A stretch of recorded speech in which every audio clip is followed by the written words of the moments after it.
I'm your host, your boy Blue, coming to you live from the stack. Smoke me out, fam, with that dank ass shit. On my far left is choking out on the one twos, smoking this and that, and this doing this and that. It's Kronos. Oh shit, you can see more of my facial fucking features. I got a jawline, y'all. I'm not just some secretive fat fuck. I'm just saying. I got a jawline. Oh, damn it. I used the curse words in the intro. That's supposed to be a no no. No, I got to edit out my own crap. Mm, All right. you look Never like a mind. baby. On my far left, we have the oldest ninja in the world, Old Ninja. Hide your kids, hide your wife. Microsoft buying everybody up in here, this bitch. Buying everybody's family up. All Hmm. right, we are back at it again. It's Wednesday. Actually, yeah, it's Wednesday, January 19th. Let me do a quick shout out to my mom. My mom is today's her birthday, so happy Oh, birthday, yeah. Mrs. I'm gonna Mrs. call her Red. Blue? Yeah, I No, was her gonna name is Oh, say. I'm People, it's all. Red. people can figure out your whole name by just saying her last name. Hmm. Yeah. Well, it's funny because like her nickname when she growing up as a kid was Red, just because my mom actually has red hair. Like it's not like a redhead red hair, but like it has like shades of red in it. Mhm. And I, like at first when she told me about it, I was like, yeah, right, whatever. You're black. You can't have red hair. And I saw younger pictures of her, and she does. I was like, wow, it's actually as common for, or not common, but it's rare for black people to have red hair. But also, Oh yeah. kids strip out all the fucking joy in your life, including all the color, all that shit. Oh Yeah. yeah. Uh, Damn. anyway, uh, So so yeah, happy birthday. close. Got some stats. I do. I have some statistics. Listener of the week would be Crimson Hunter. Thank you very much for listening. We really appreciate it. First in the chat, I can't tell so far because we just went live and nobody's popping up yet, but I might be actually frozen. My screen is frozen. So there's that. Let's see. So yeah, nobody in there yet. No, nobody's in there Nobody's yet. in there? Not yet. Not that I can see. I mean, nobody's chatted yet. Okay. As soon as I stop talking, somebody will probably say something. They're probably still eating cookies.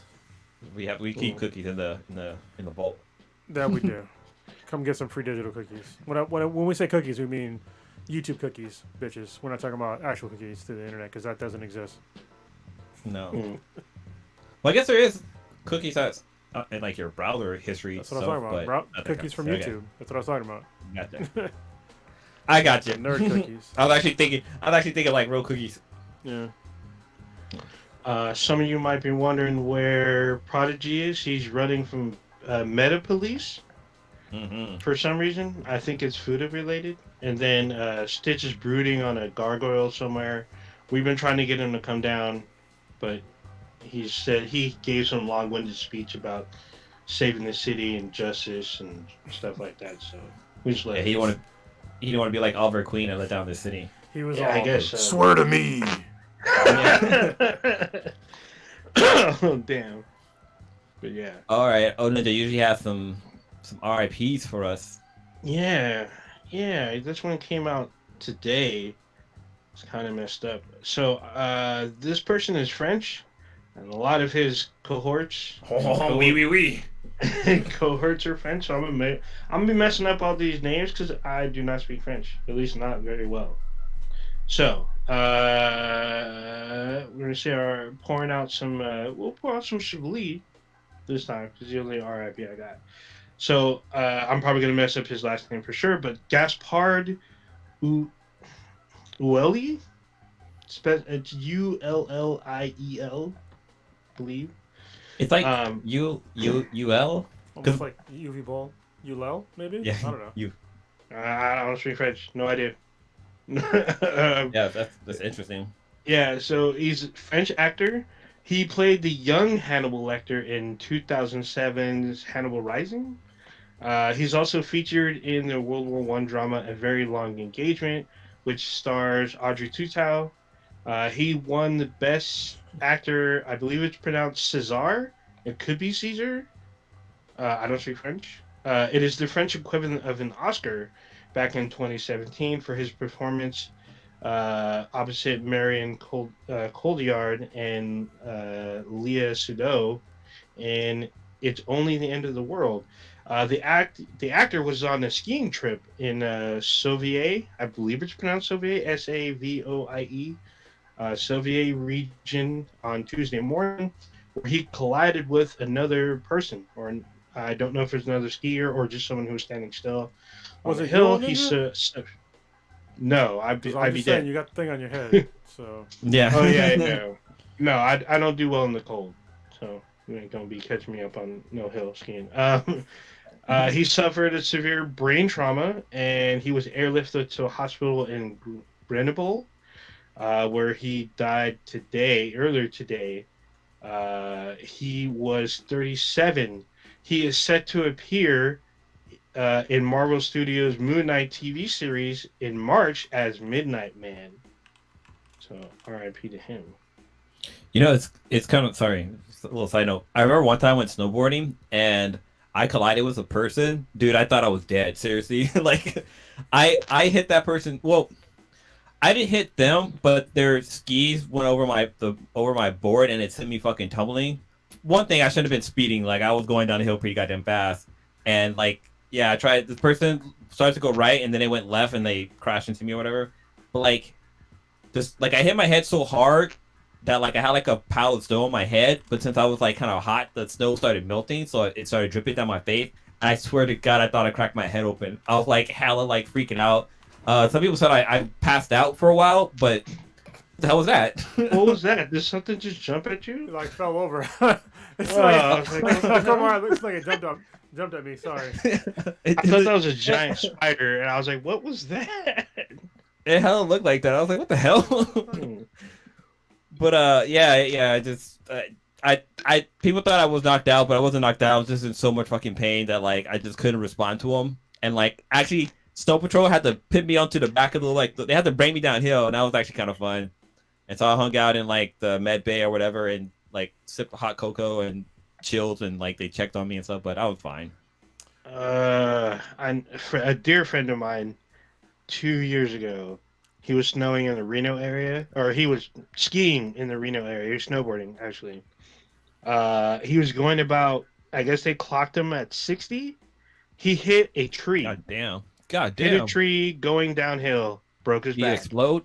Oh. Well, No, broke his back. He couldn't walk for a while. He had to have numerous surgeries.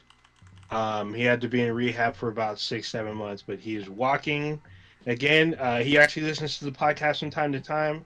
So he's out with his family. He's out in Florida now, but he's up walking again. I was tripping out because I was hitting him up every day, talking to his wife, like, what's going on? What happened?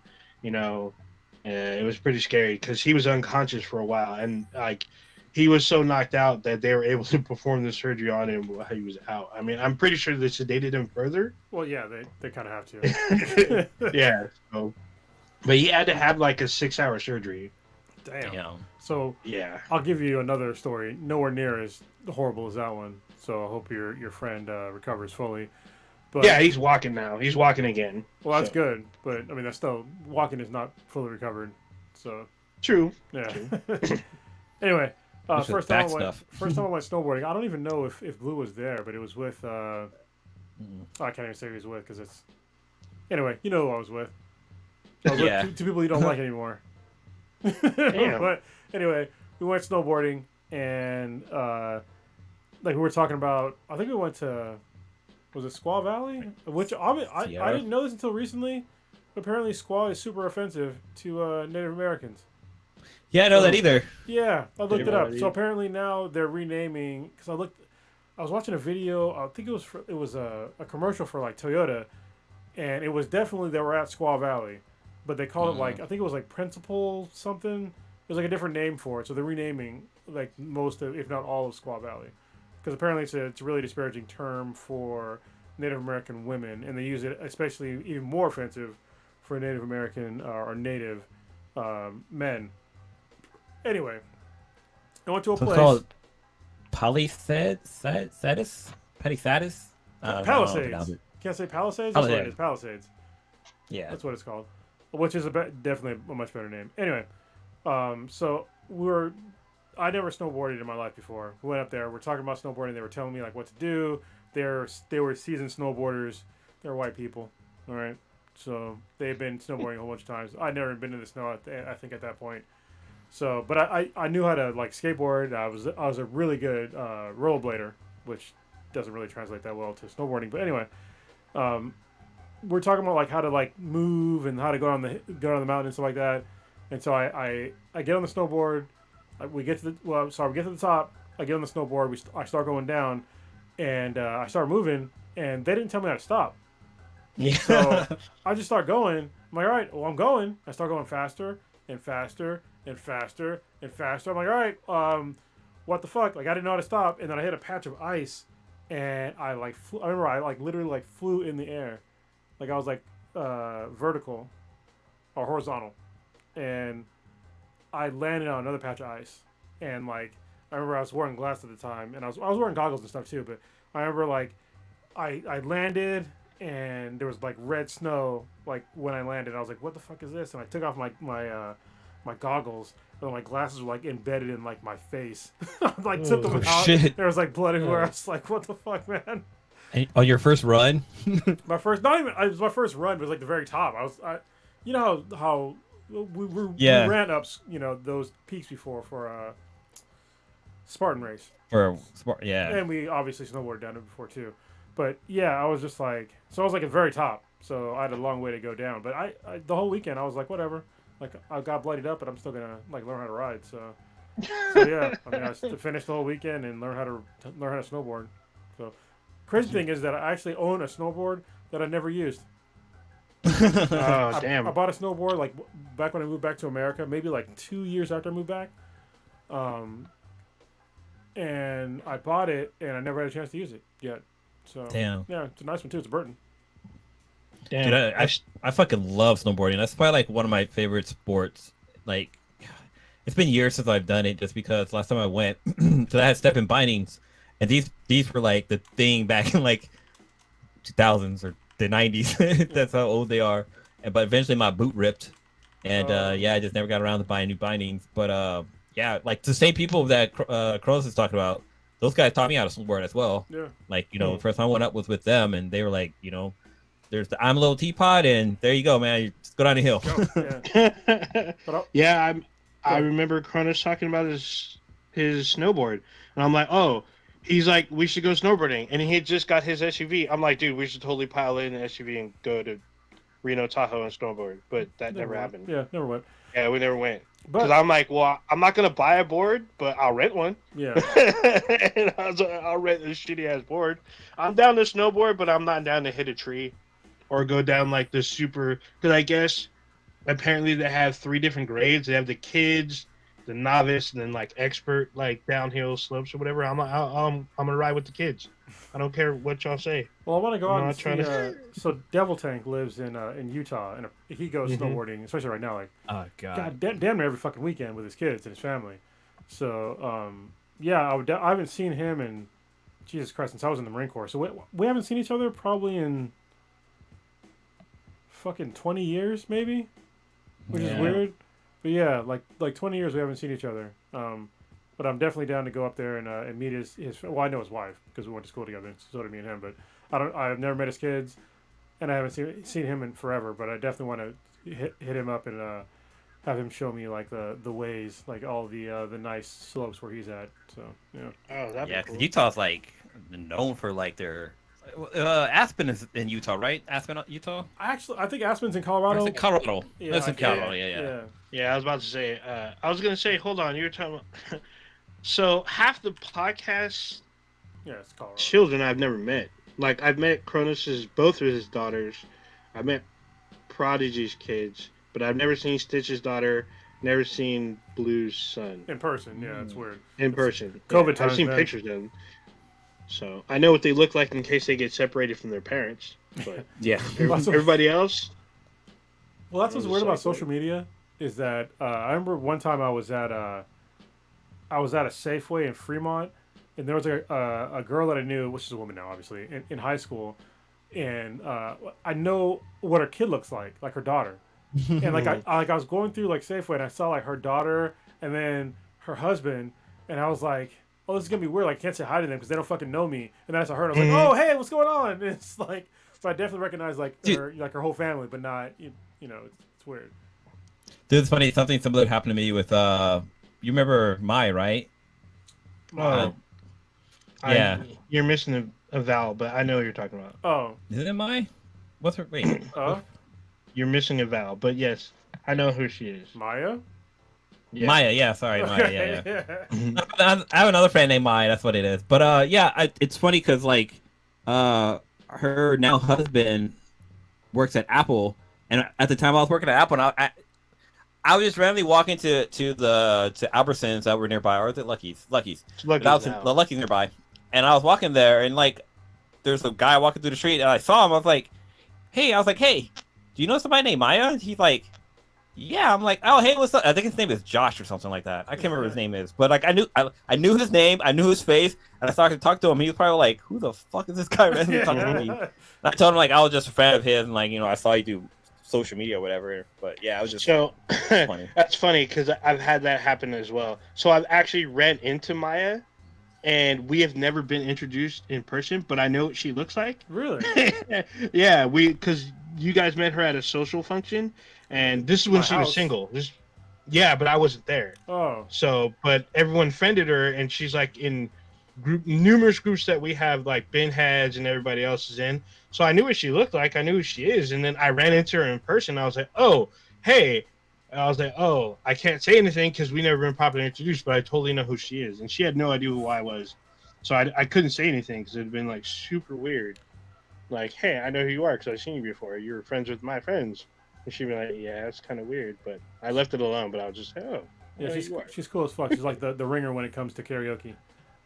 Oh, damn. Oh yeah, Seriously. that girl with not even Mariah Carey. She'll Whitney Houston her ass off.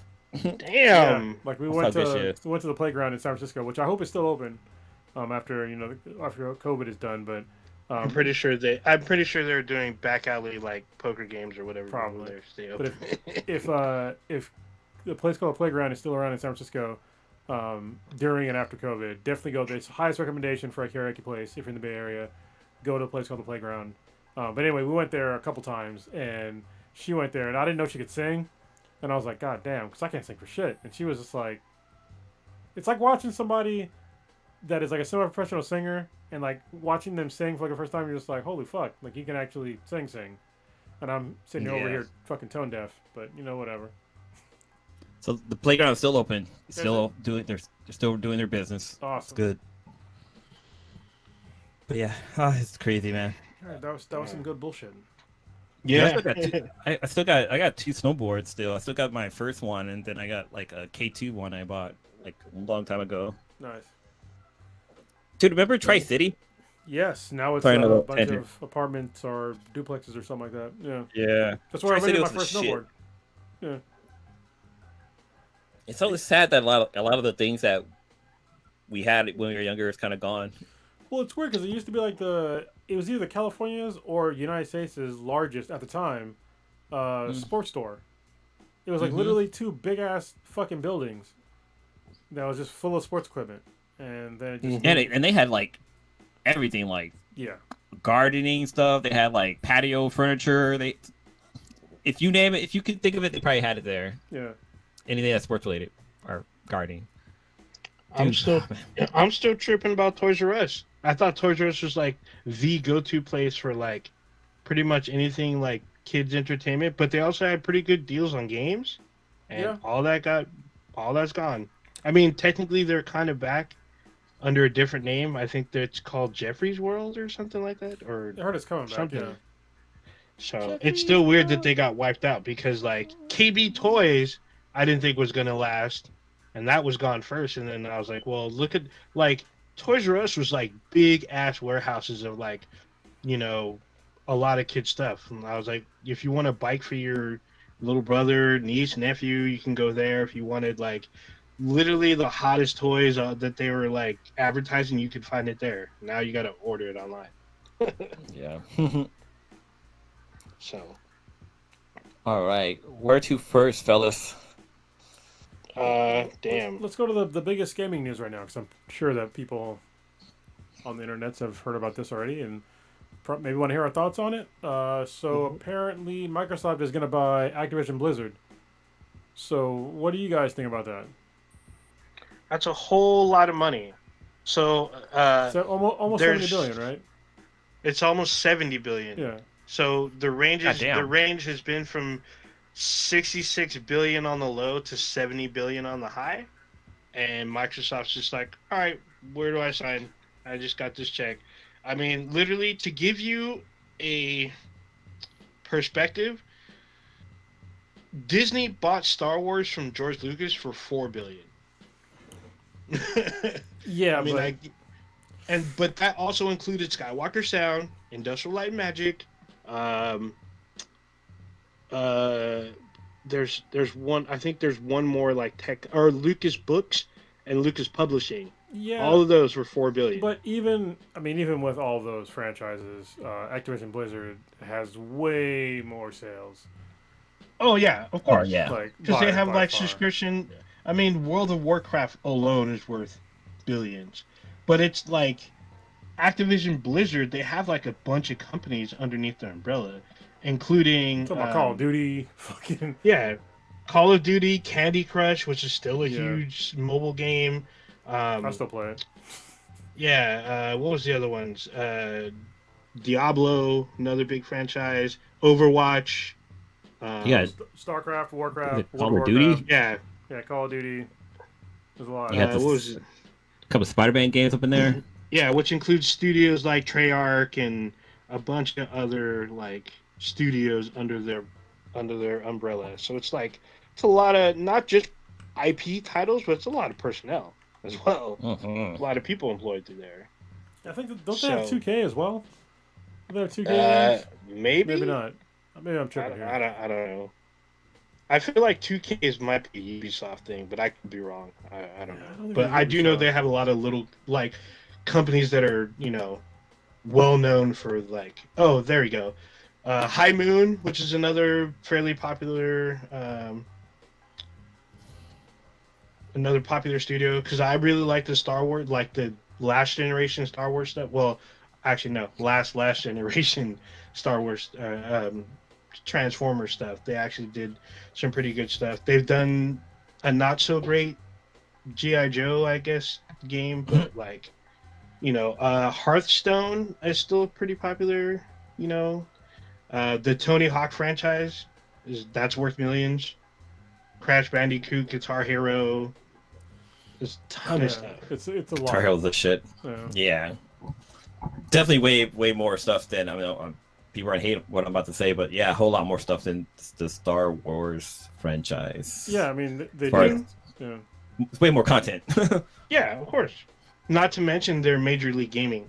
Mhm. Well, That's it's a also whole- it's not even just that. It's like so Activision Blizzard is also it's a merger between like a bunch of companies before that. You know, it wasn't just Activision and Blizzard. It was also Vivendi Games, and then King and a whole bunch of other gaming companies. So they're getting honestly, it's kind of a deal. But to be honest with you, Microsoft could have just waited until the dust settled with the the Activision Blizzard sexual misconduct allegations. I don't know why the fuck they decided to buy him now.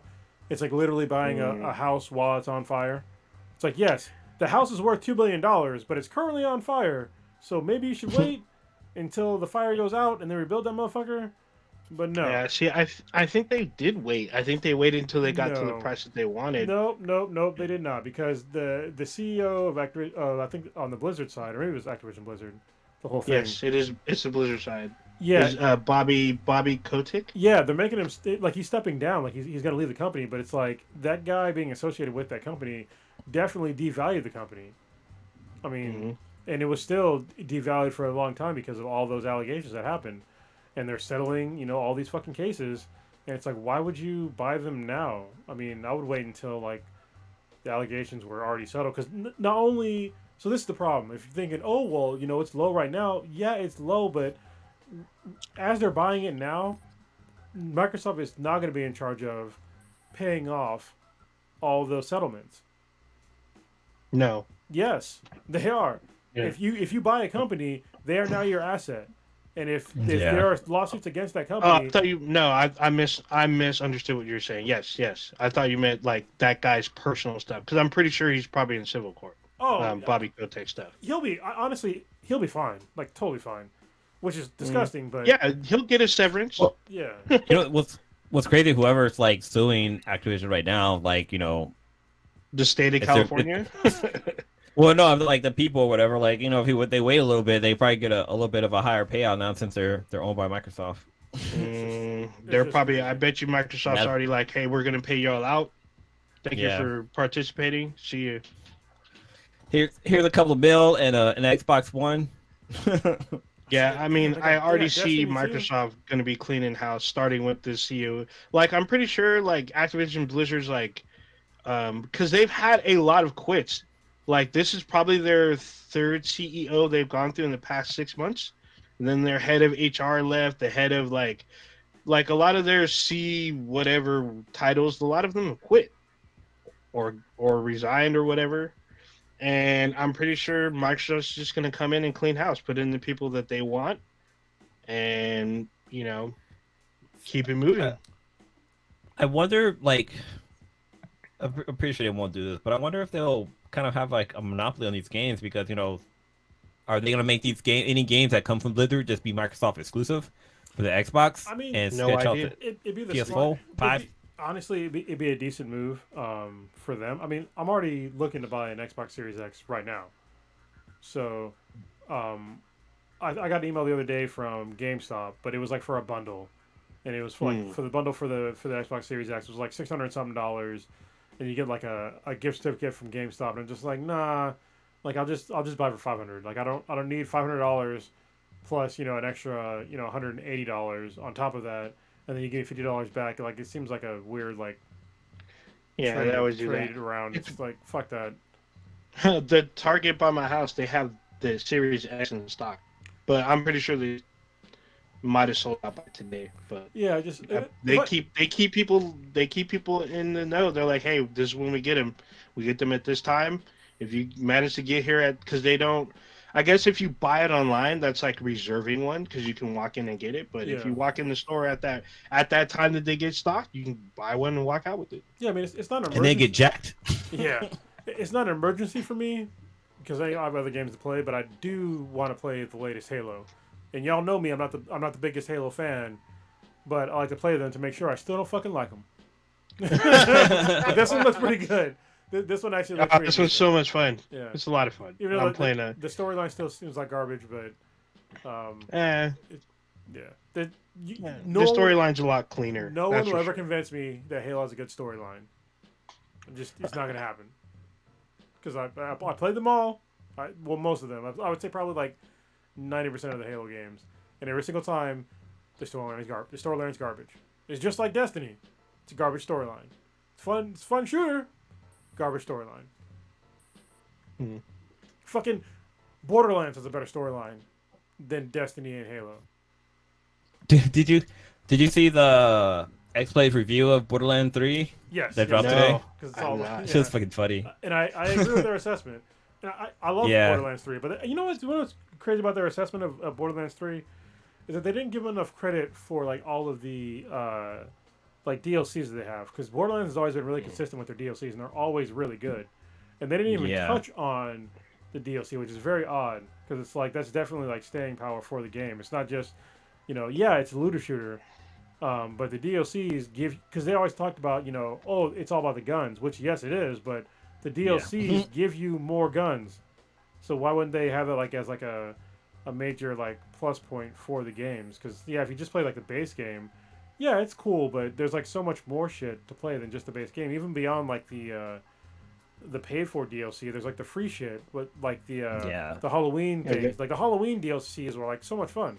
Is that isn't it more of an event or is it a DLC? Well, I feel like the Halloween stuff's kind of like an event. It's an event, but you gotta download it, so technically it's downloadable content. You just don't pay for it. It's free DLC. Yeah. But then they also kind of didn't touch on the fact that not Blizzard, that the makers would drop the keys or something you can go online and find keys where you can put that into when you log in you can get a new key that you can unlock the chest whatever and get more guns basically. They didn't really touch. I'm trying to think if they actually had that many in this They've had a shitload. in this game. The problem Yeah, is, they did. Yeah. They were doing it daily at one point. yeah, Yeah. the easiest way to get them is to follow Randy Pitchford and the official Borderlands account, and also Yeah. the official Borderlands account still gives out golden keys for like the previous games. They give out golden Mhm. keys for like the first Borderlands, which is fucking crazy. So, and now they have like diamond keys. I think they are. Which I have a couple diamond keys, but I haven't used them yet. So I haven't played the game in a while. I need to pick it back up though. I've been you gotta playing jump Guardians of the Galaxy, which I'll talk about in a little bit. So. Oh, right on. Did I- I Yeah, heard I've great things literally about the only DLC I started the Love and Tentacles one and like did like the first mission and then that was it. Yeah, the What, DLCs are what fun. game is Blizzard working on currently that's going to be coming out? Is there- Call of Duty, Overwatch 2. and then Overwatch 2 as well as Diablo 4.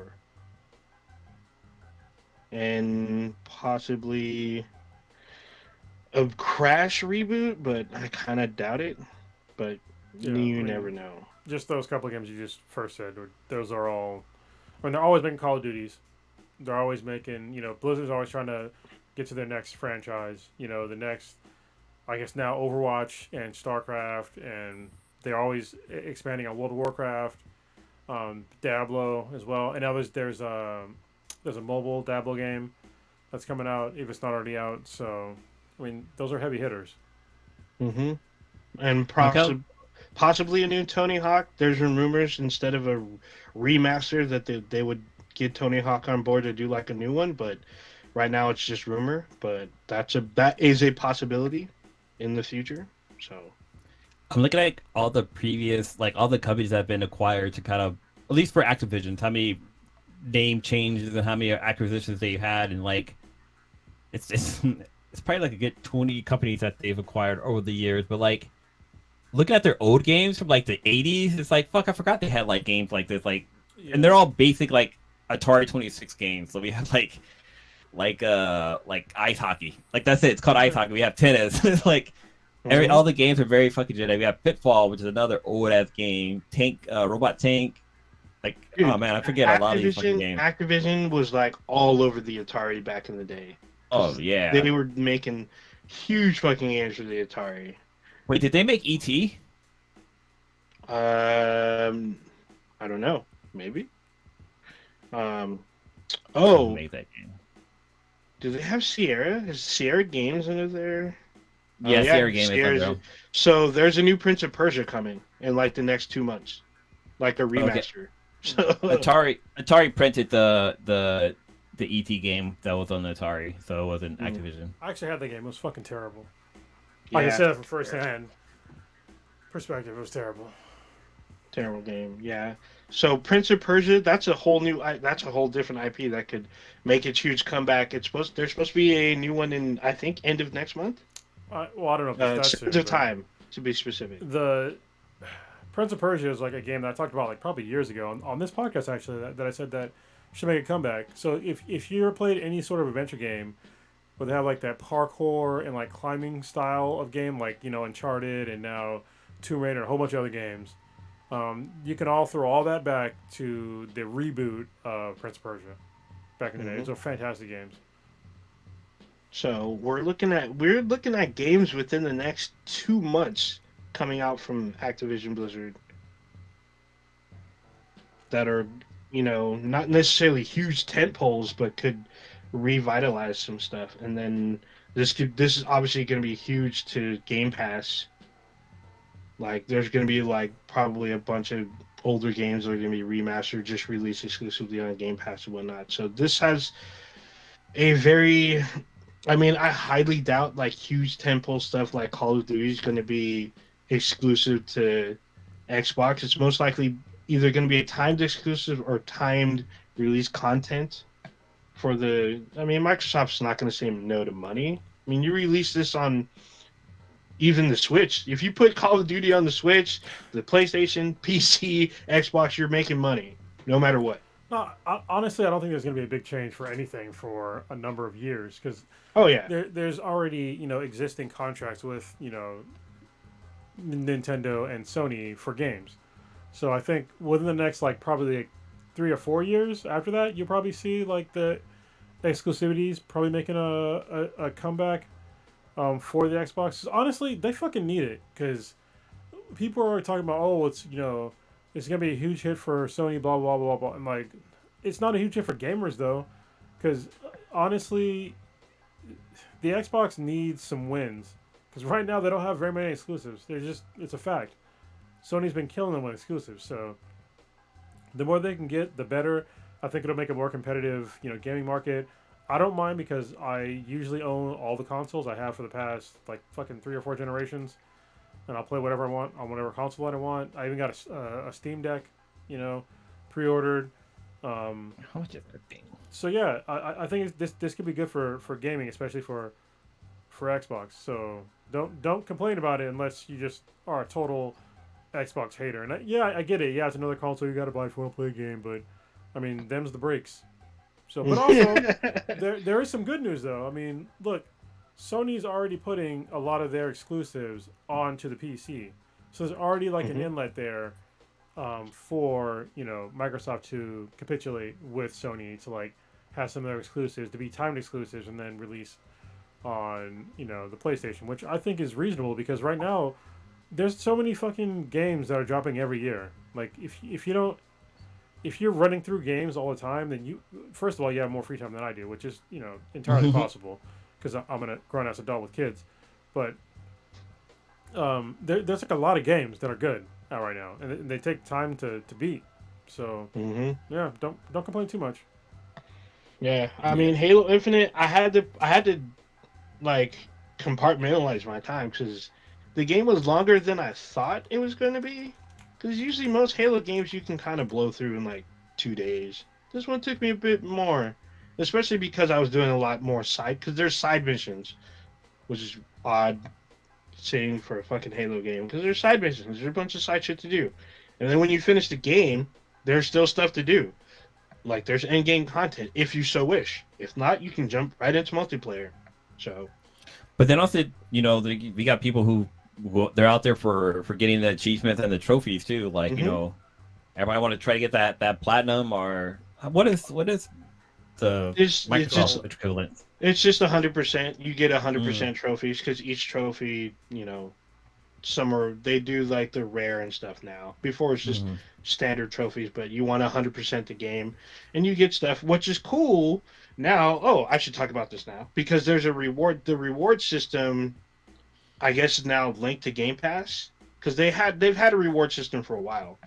But the more you do within the game, like the more achievements and stuff that you do, the more you help other people out and whatnot, you get like a reward system, and then you can convert your reward points into gift cards. So I got $10 from gaming. So I just converted my points to gift cards, and then you can set it up to where you do it every month. If you earn a certain amount of points, you get a $10 gift card, and I can use it to buy DLCs. I just bought the pass to. It's $10 for the season pass to Halo. So I was like, I got free $10. I'm going to use it for this, and I keep gaming. I get more stuff. I get more money, and there you go. It's like a little cycle. That's a pretty cool business strategy. Yeah, it keeps you gaming. Gives you stuff to do. Yeah, honestly, Sony did it a little bit, but obviously Microsoft is doing way more.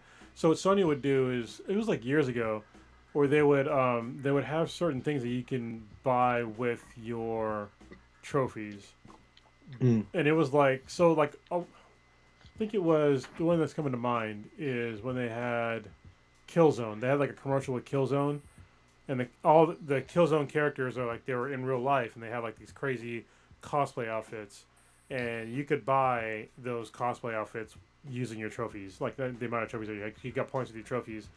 You can actually buy the cosplay outfits, but they only do it like every now and again. They don't have like a long running service like Microsoft does. That's a great idea, is to like incentivize your gamers to play more, because I mean it's basically they're selling drugs, and pretty much. Yeah, because at first it was like, because they first tried to pitch you on apparel. So you can buy like accessories and apparel using your points, and I was like, well, I kind of don't want that. Like, I mean, I have some Microsoft apparel, but you can get that from GameStop pretty easy. But I was like, but I can get a $10 gift card because you can stack it and just add it to your account. So if one day, if you wanted to buy a game, you're like, I've earned enough. in the past few months, I can just buy me a game, buy me a $20-$30 game, And whatever. also- Or if I want DLC or season passes, just boom, just hit my gift You know, it's card. kind of cool. Done. Go ahead. Since kind of VR is starting to like really start to take hold and start to get like its foot like get running. Like it'd be dope if you had like I don't want to say fucking metaverse.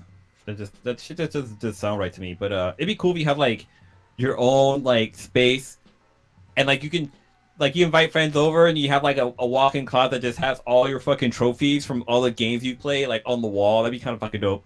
And like when I was thinking about that, I was thinking also of Hobby, because that motherfucker's got goddamn gangbuster amount of trophies and stuff like him. He would need like a whole like if you read Ready Player One, he probably would need to have his own fucking planet just to hold. Oh, all yeah. the yes. So I guess both companies kind of do this. I guess both Sony and Microsoft do this. If you hit a certain number of trophies or a certain amount of achievement, they send you some kind of like medal or something. They send you something and to commemorate that you've hit some kind of milestone, and you get like online service for free after that point. But it's like, I've already paid you fuckers enough. Yeah, I mean, both of them do it. They both give you some kind of quote unquote reward, but it's fine. Yeah, but I mean, Microsoft does it better at this point, and also the Microsoft, the Game Pass is awesome. PlayStation has PlayStation Now, but it's not that great, to be honest, because PlayStation Now it's a streaming service, which I don't like for gaming. I think it's a terrible idea for right now, anyway, for most people. Unless you're living in a major metropolitan area that has like really good internet, then yeah, fuck that. And also, just like getting free games. Yeah, I mean, PlayStation Plus, you get free games as well. Paid for free games, whatever. But it seems like you're getting a lot more bang for your buck with Game Pass, because you're getting a lot of games that are dropping like day one. You're getting them with the service. You don't get the PlayStation Plus. Like you have to wait, a number of months before you get a decent game to come out on PlayStation Plus. So, but they're already talking about revamping. Revamping it, which is great. This is why I love that they're competitive. That Microsoft and Sony are still competitive. So is Nintendo, but Nintendo's just on a different path. So So I just did a quick search because I wanted to see if you can buy like a PlayStation Platinum trophy, like a replica, like actual physical one you have inside your house. And apparently there is one, and like there's an ad for it where it's, first of all, it's fucking $1,000 for its goddamn replica. I guess it's really mad at platinum. Oh, that's but why. if you look up, if you look up PlayStation Plus Platinum Hunters, and it's funny because I was thinking like, oh man, if I had a PlayStation trophy, any trophy that I have would just get fucking knocked on the floor, and that's literally what this commercial is. Like the person's like knocking over like kid karate trophies and ribbons and stuff like that, throw that shit on the floor to pit up his PlayStation Platinum trophy. It's all bad. So I think the future of gaming is good, and we'll see some interesting stuff in the next 5 years. So it should be fun. Should be good. This is good for gaming. Good for gaming all around. I wish I had a 3D printer because I would print these out. Speaking of which, speaking of day one gaming, tomorrow is the release of Rainbow Six Extraction, which I've been cautiously kind of watching, but it drops on Game Pass day one tomorrow. So I'm like, oh, it's on Game Pass? Now I have Game Pass? And just download the game, be smashing away. So I can give like my early review hopefully next week. How much is Game Pass? So it depends on what you do. You can kind of finesse the system, but if it's normally $14.99 a month, but you can do $1. Wait, yeah, you can do $1 for a month, just to check it out.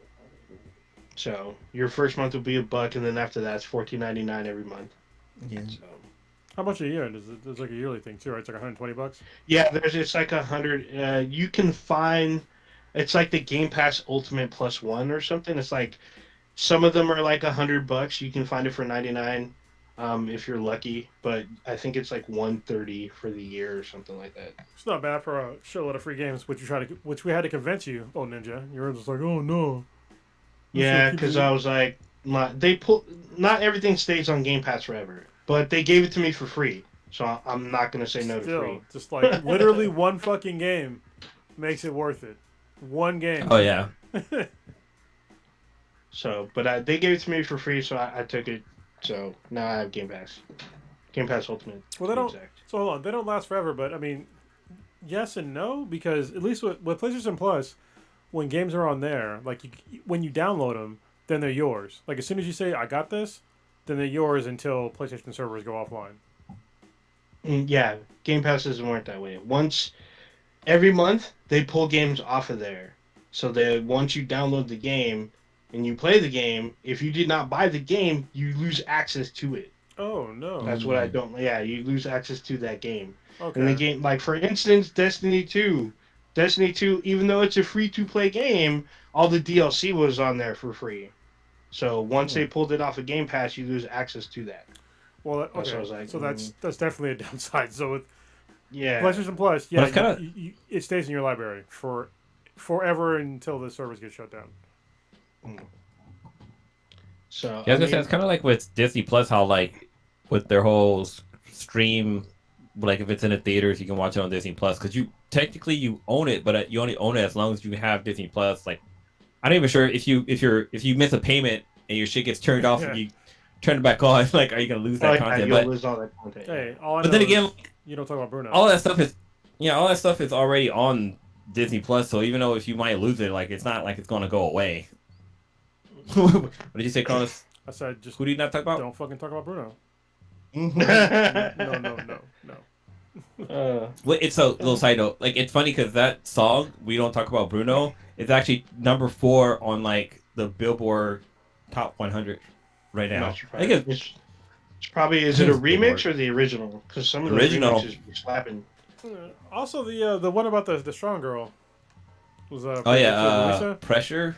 Yeah, it's pretty Under good. Song Pressure, too. I think it's called. Oh, sure. All right. So can we talk about Cobra Kai? Because I think we've all finished it. Have we? Yes, I finished finished it. Have you? Yeah. Yeah, I finished it a couple days ago. Finally. Oh man. This is I didn't realize season I was 4, right? I was behind like 5 episodes. Is it season so I was like, 4? oh shit. Yeah, Okay. Good. I finally finished it. So, what did y'all think of season 4 of Cobra Kai? Go ahead, Blue. I thought it was great. Like the fact that this show went from a fun project that was on YouTube to like this big ass fucking phenomenon is great. Like I love the way it, like the episodes just tie into like last season. Like we have Johnny and Daniel like kind of trying to come together and try to merge their dojos and like like these guys are so similar, but they just can't get like certain things out of their heads where they kind of just end up fighting and stuff like that. But it's kind of like this constant thing with them. Like they should be best friends, but just this one little thing just keeps them like from being like that perfect fucking duo basically. But it's great. I love it. Like I love the scene where Miguel fucking cop blocks where he cop blocked Johnny, where he's like talk about how like, oh yeah, he posts all these pictures trying to get his high school sweetheart back and blah blah, and like that scene was so awkward, but it was fucking great. But I don't know, the show's really good. Just that time is kind of ticking on some of these characters because little Miguel isn't a little Miguel Yeah, anymore. Miguel's a man. Yeah. What the fuck, man? Let's just fast forward next season when they're in college or something. I'd feel better about the series. Yeah, but overall, That's like awesome. the fight scenes are fucking great. The freaking Tori is just damn. But there's a girl in there named Moon that's damn. Like, but it's weird because I know they're adults, but like they play high school students. Is like, but yeah, it's I don't know. The show's really good. I love how they're bringing in old characters. Like a lot of the shit, like it's like, wow, like I even forgot about this guy. Like I had to like go back and watch the original, like the Karate Kid, to realize, okay, oh, this is who this person is, and like, oh yeah, this is this person. But I kind of like that they're doing that. What's your guys' take on it? Yeah, I mean, I thoroughly enjoyed the series so far. So Jesus Christ, the girl who plays Moon, she was born in 2000. Damn. I mean, technically she's an adult, but also I was definitely an adult when she was born. So yeah, that's weird. Anyway, When was your daughter? When was your daughter born? she was born in Your 2002. oldest. My Oh, oldest, okay. yeah, Yeah. 2002. Damn. So yeah, that's weird. Anyway, yeah, I like I like this season. I have the same sentiment as Blue. Like some of the actors, especially Miguel, he's looking not believable as a teenager anymore. Some of the other ones they still look sort of teenagerish, but still, oh no, it's kind of weird. But the the story is really good. Having Silver come back was fucking great. I loved having Silver come back and his like fucking other sort of craziness. You know, that was awesome. I loved like the Cobra Kai. I'm sorry, not Cobra Kai. Eagle Fang Eagle Fang. and Miyagi-Do trying to get together and like figure shit out, and then like at the end, like them figuring out, oh my god, we just combine the two fucking things.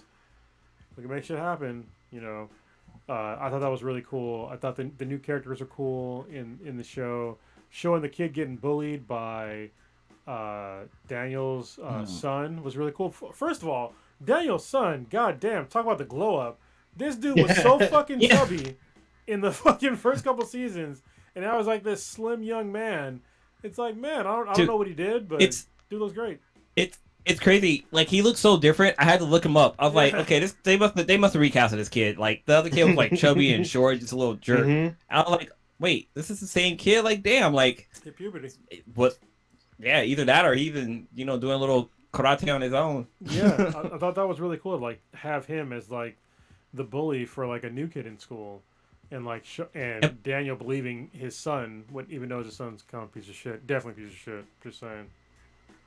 Well, it's also kind of cool too is that like the roles were reversed. Like it was basically Daniel and Johnny's interaction when they were in school, and it's the same kind of thing is kind of happening again with his kids, and this black kid was kind of great. Yeah, like watching him like becoming a badass and stuff like that. Like I thought that was really cool. Yeah, I mean overall this season I really liked it. It's one of the best. I mean, all the seasons have been really good. There has not been a bad season of Cobra Kai. I don't think that I can. I mean, there's been 4 so far. They've all been fantastic. I like that they're just like bringing in more and more nostalgia and like building more and more upon like the lore of both Cobra Kai, Eagle Fang, and Miyagi-Do. It's really cool, especially me as like a martial artist. Even though I don't, I consider that style of martial arts kind of bullshit martial arts, but it's still cool to like show that to a whole new generation. If we can get more kids into martial arts, I think it's cool.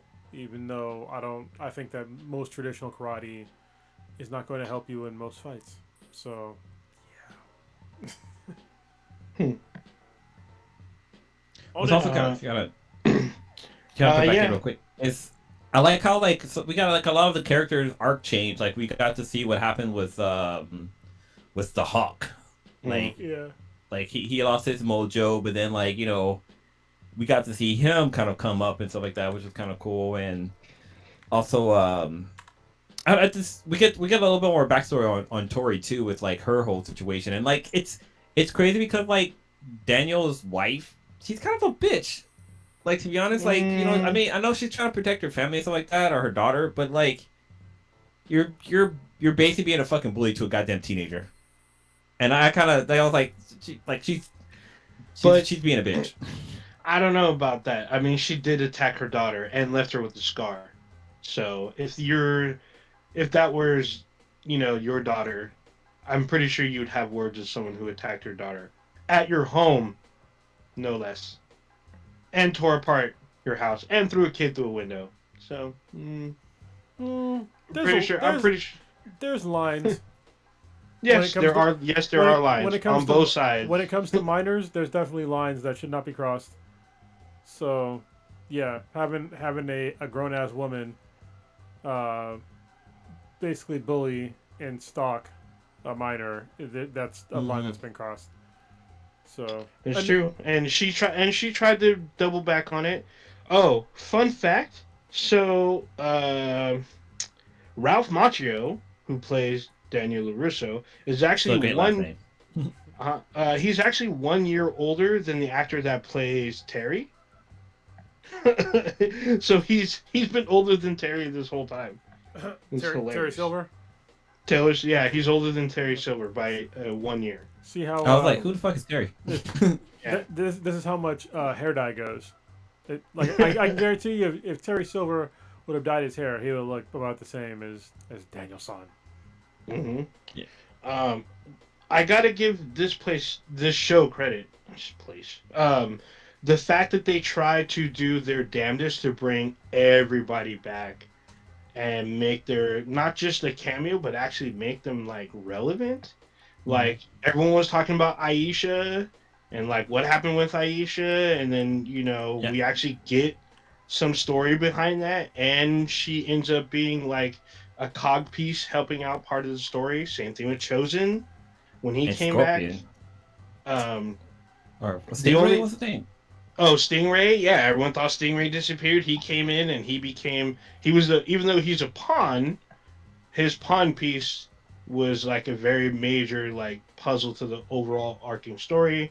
The only thing that's technically so far missing is Hilary Swank. That's what I was gonna say. She's Hilary the only Swank, one that yeah. hasn't. She's the only one that hasn't come in, and I'm pretty sure they probably have talked to her, and I'm pretty sure they're gonna keep trying to be like, hey, can you show up on the show? Just do a couple episodes and. Are we getting season 5? I mean, we are getting to season 5, but I'm hoping Hilary Swank shows up. I mean, she's technically Miyagi's last student. And, whatever. The thing about I really like is that they show deleted scenes from the movies as memories. And I'm like, Yeah. well, what did she I forgot her character's name in the next Karate Kid. But It was she Daniela. Oh yeah. Well, whatever she learned from Miyagi, she can share with Daniel because Daniel doesn't know who she is, or maybe he does. I don't know, but I think she could be an important piece for Miyagi going forward. I love John Kreese's character. He's kind of an asshole, but he's very intense. He's very focused on what he wants when it comes to the kids. The fact that Cobra Kai has grown like with more students and influence because everybody now wants to join Cobra Kai. It's pretty funny when Lawrence was trying to recruit and his recruits ended up going to Cobra Kai. I thought that was hilarious. But yeah, it's a very interesting show. I never thought I'd be this invested into it, but I can't wait for the next season. Like this show, like literally the last episode is like this huge showdown, which you're super intense for. So it was great. And what's great too is that these shows are easy to binge. Like even like if you go back to like season 1 and 2, because season 1 and 2 was when YouTube owned the rights to the show. Even that they were super easy to binge. Like the show was really good and really well done. But it's kind of funny because like in this season they go back to the LaRusso dealership. You could tell that like the budget's been kind of cut for the dealership because like they literally was in like a small little room and they never showed like the actual dealership floor where before like the dealership floor you had these badass fucking Mercedes on the showroom nice and clean, but now they're in like this little I don't know like little office space that clearly isn't the dealership. They definitely cut back on that, but I just thought that was funny. Yeah, I mean the dealership was like a major plot point in the first 2 seasons, but now it's definitely there's more kids involved, and like the JoJo's have been split, so they focus more on that. I mean Netflix has got money, and this is still in the top 10, still a top 10 show, so they'll put money into it when they when they need to. But even though this started out on was it YouTube Red? Yeah. I believe you can still see like all the seasons on Netflix. All 4 seasons on Netflix. Yeah, there we go. It's so weird to me because like the show is relatively anywhere between 30 minutes and I think the longest episode I'm looking at is 45 minutes, but it feels like a whole fucking hour every episode. There's so much shit crammed into it that it feels like it's like a full episode, which I love.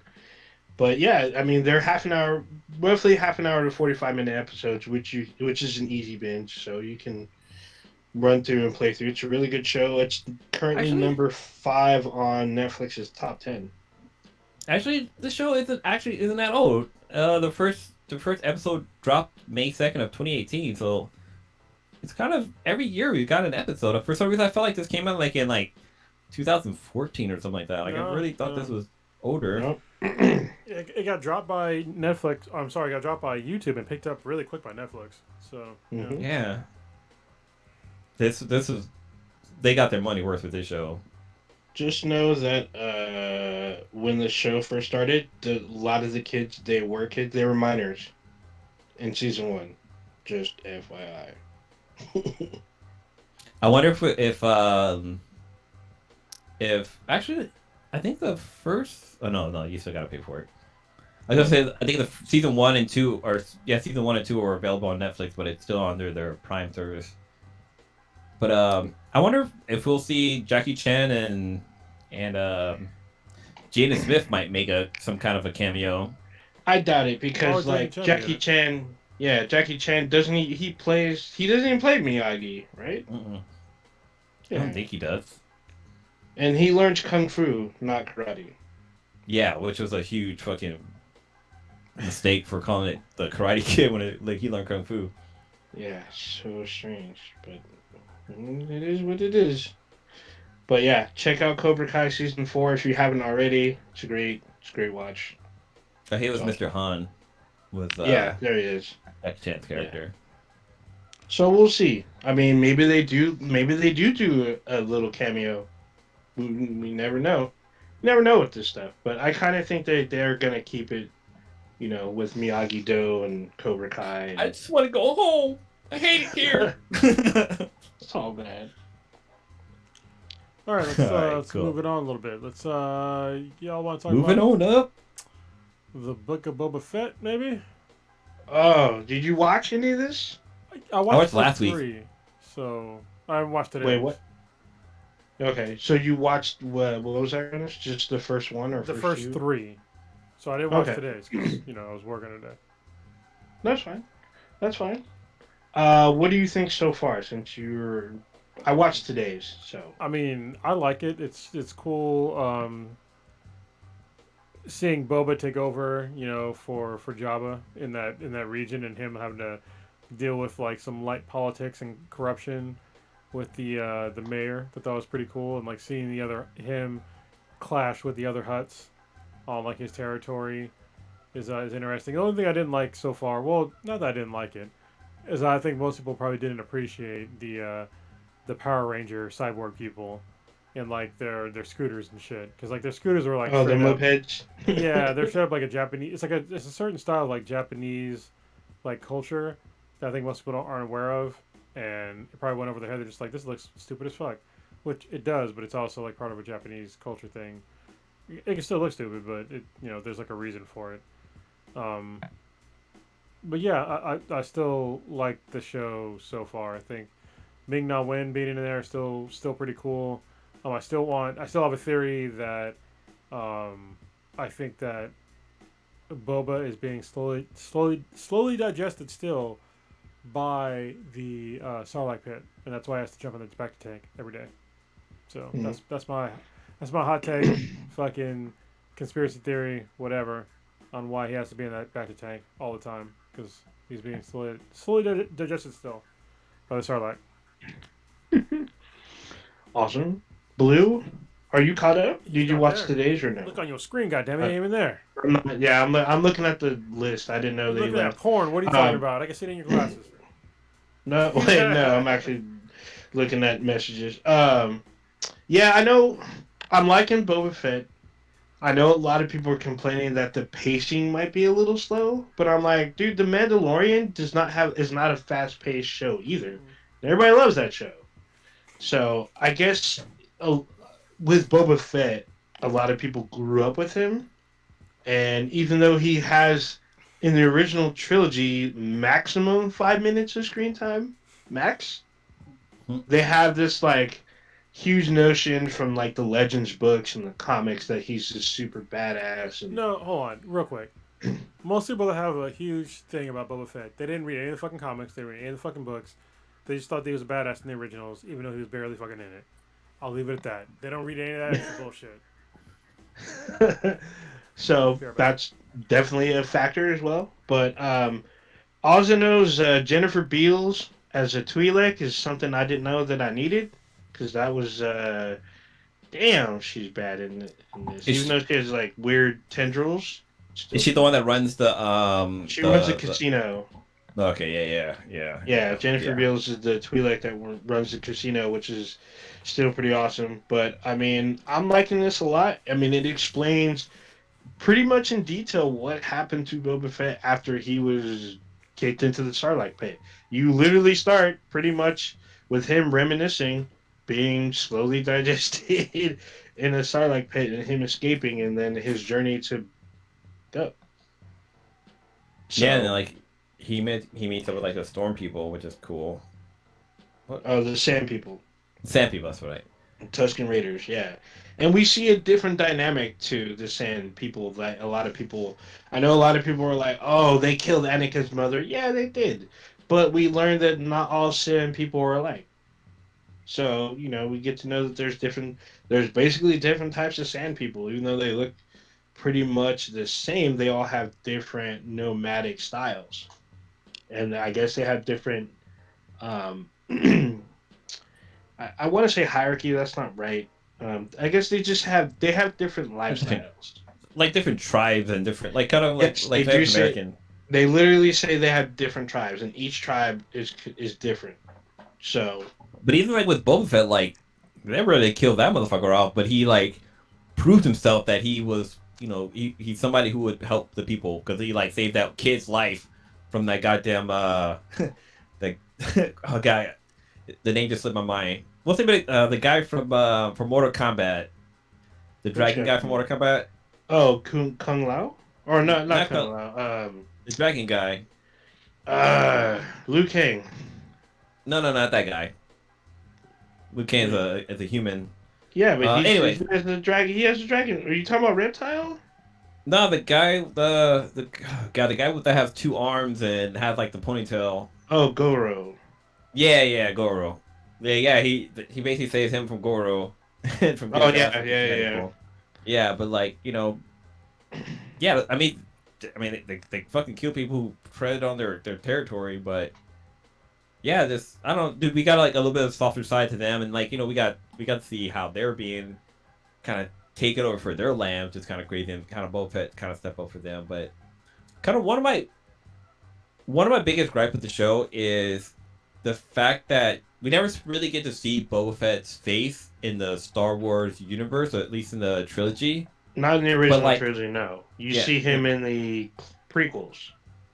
Yeah, but like in the behind the scenes, we got to see who was the actor that played Boba Fett. He was like some white guy, and it was like, yeah, originally yes, and he passed away last year.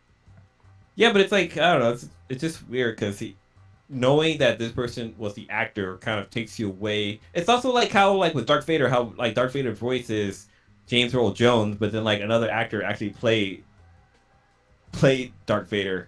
It's just he does. It's hard for me to take the things away, but I mean in the prequels, yeah, we got to see Boba Fett's face as he's a kid and stuff like that as he gets older, but and his dad. I mean, he's a clone, so him and his dad look the same.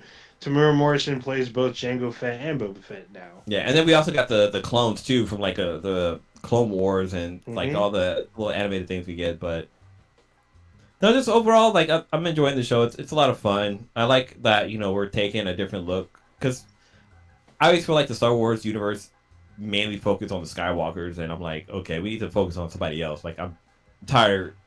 Like Episode 1 through 6 are all about the Skywalkers. Even actually, no, 6 1 through 9.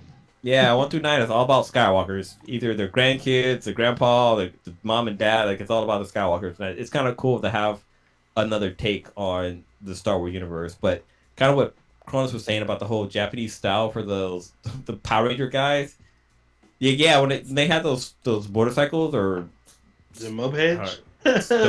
Yeah, Vespas. It kind of took me. Yeah, they look like Vespa. They look like Vespas, like hover. It's like if you took a time machine into the future in Back to the Future, and they were running around in like scooters that were hover vehicles, they would look like those scooters from the Boba Fett show. Like they just kind of look ridiculous, and they look. The fact that they're trying to do like cool, like chase after a car and stuff like that, that just kind of took me away from that whole scene. Like I wish they would have had like cool, like badass, like even like rice rocket type bikes, but like it looked like they were riding around in fucking scooters, and it just I don't know, it took away the intimidation that these characters would have had. So for me, I was like, well, these are kids off the street, and they have their little modified like bikes. They're not badasses yet, even though they're street kids that can kind of fight. They took on a very, very large Wookiee and still kind of stood ground, but I mean the Wookiee kind of still beat all their asses pretty much. Um, uh, Kraston, I believe, black. Well, in the comics he's Black Kraston. I mean, obviously he's black, but they don't call him that on the show. They just call him Kraston. And I like his roar because it's like very, very like deep, and it sounds like almost monstrous. But That's because he's a black Wookiee. I guess, but he has electrified like brass knuckles, which I think is awesome. Yeah, he just fuck motherfuckers up. Yeah, he's fucking huge, and you know, I know that a lot of people complaining about the kids, but I'm hoping that the kids, this is just our introduction to them, and over time they'll become more badass. They'll probably get better equipment and more lethal equipment or whatnot. So I'm willing to give that some time. I know a lot of people were hoping that we're going to see more like kind of guest spots from other bounty hunters and possibly like the Crimson Dawn, which is another crime syndicate, most notably from Solo, and they're also in Force Awakens. But there's still time. It's only the 4th episode for now. Even in the 3rd episode, we still haven't seen anything super crazy, but there's still a huge possibility. There's supposed to be 7 episodes. Anybody can show up from this era. There's still a lot of potential. I think some people are just impatient. They want to see action, action, action all the time. But you got to have some story, and I think Robert Rodriguez and Favreau are fleshing out the beginnings of this new crime syndicate. I mean, his syndicate or whatever he's building doesn't even have a name. So I'm pretty sure at the end of the season we'll see the beginning of this new crime syndicate. So I'm excited. Sorry, I found the name. Oh, real quick, Blue. I found the name of the Japanese style that we're talking about. It's the Boso Zoku style. If you look it up on the internet, if you look, it's BOSOZOKU style of motorcycles, and that's basically Boso Soku, Boso Zoo. Yeah. You see it? Yeah. So it's funny because like it's not just like motorcycles or like cars, bikes and stuff like that. Yeah. Like cars too. Yeah. Like I remember when I went to Japan. I wonder if I can pull the picture real quick. Yeah, when I was in Japan, I saw this guy. So if you watch Tokyo Drift, Little Bow Wow's car is a little bit kind of in that realm where it's like your car is kind of over fucking done. But yeah, I definitely see that with the motorcycles. But it's funny because Prodigy said that one of the guys in that biker group looked like me. I'm like, wait. That's pretty funny. He's black. He looks like you. Yeah, I'll black girl like. And actually, I showed it to the sweetest, and she's like, no. Yeah, he looks more like Cyborg from Doom Patrol. Yeah, he does, huh? He looks almost exactly like him. They're not the same actor, but he has the same look. One other thing is that. Say that one more time, Kronos? I said, thank you for specifying on Ninja. Not the same actor. We don't Actually, that was me. Sorry, guys. I've been doing a little side acting. Oh, man. I knew it. But, we also got a special canon on the last episode. We got Danny Trejo. Oh, yeah. Yeah, he played, I guess, I don't know. I'm not sure what his character was, but he basically raised his fucking monster tamer. Yeah. Yeah. He's a monster hunter trainer. Yeah. But like he's a monster whisperer. Mm-hmm. But yeah, like the Hutt twins gave Boba Fett a what's the name of the monster? Ninja, you know the name. Oh, the Rancor. Yeah, it gave him a new Rancor. But what's kind of crazy because it kind of ties into the what is it called? What was the name of the animated Star Wars thing they had recently? Oh, Visions or Yeah, because wasn't there a thing with Rancors in that, right? Oh no, it was Boba Fett. No, it was Mandalorian. That's where it was from. oh, Or was it Vision? Wasn't an well, I episode don't. where like the guy saved a Rancor from being like I guess captured or something? Was it? I don't There's know. so much Star Wars stuff It out could there. have To been. see. It could have been Visions. Somebody's angry right now. Yep, probably someone's that one picking up a chick. chair. His name was All Might, not Almighty. God damn Oh, it! dang. Dang. I don't remember if anyone said. Oh, so there's an episode of the Bad Batch where they save a That's what Rancor. it was. It was Bad Yeah, Batch. Bad That's Batch. what it They was. save the Rancor. It turns out it's the baby Rancor used for Jabba. It's the Rancor that they sent to Jabba, and he's a baby at the time. So he escapes, and the Bad Batch is tasked to recapture him so he can go back, so he can be sent on his way to Jabba. That's what it So, was. There's so many shows out there for Star Wars right now. We got the yep, Bad Batch, we got the Clone Wars, we got fucking Rebels. Rebels. Like There's Resistance, even though Resistance isn't that great. And then we're getting a season 2 of the Bad Batch this year sometime. I have not seen a release date, but it will be out this year. We're getting Ahsoka sometime, hopefully the end of the year. Probably not, but we are definitely getting Obi-Wan this year, and we're getting Andor this year. So we're getting a lot of Star Wars this year. Ahsoka, that's gonna be live action, right? With Yeah, with Rosario Dawson. Yes, I ma'am. kind of we're gonna see it this year. I'm pretty sure it'll be. Hey, put some respect on her name. Just saying. We'll probably see Ahsoka early next year. Oh, the Mandalorian we'll see at the end of the year. There's gonna be a shit ton of Star Wars this year, and I'm here for it. I can't wait. I really want to see Andor. I saw their little. You can watch it on Disney Plus. It's a little preview. They do the same thing with Obi-Wan when they show some storyboards. We have not seen a live action Inquisitor. We're gonna see one on Obi-Wan, as they're probably hunting Obi-Wan. We'll probably see a really cool lightsaber fight with Obi-Wan versus an Inquisitor. I'm hoping. I'm really excited. It's going to be a limited series. It's going to be one shot. It's only going to be 6 episodes. Andor, I have no idea, but I'm pretty sure it'll be like 6 or 7 episodes. I doubt there will be a season 2 because we already know what happens to Andor. So, but I'm excited. Sure. So we'll probably see 3 Star Wars shows this year. it's for Ahsoka. Like, I mean, I know they're gonna have like a TV series or whatever, but like, if that was a movie, I would risk COVID to go watch it just because I did the audiobook for Ahsoka Star Wars Tale. Oh, that's right. Yeah, And, I like, forgot you did that. Yeah. God, that book was so fucking good. Just the voice acting on there was really good and the production value. But like, Rosario Dawson is fucking Ahsoka. I mean, I know there's the girl who does the voice of it. She does a really good job, but Ashley Eckstein, who started Her Universe, which is a official licensed apparel for Star Wars for women and young girls. I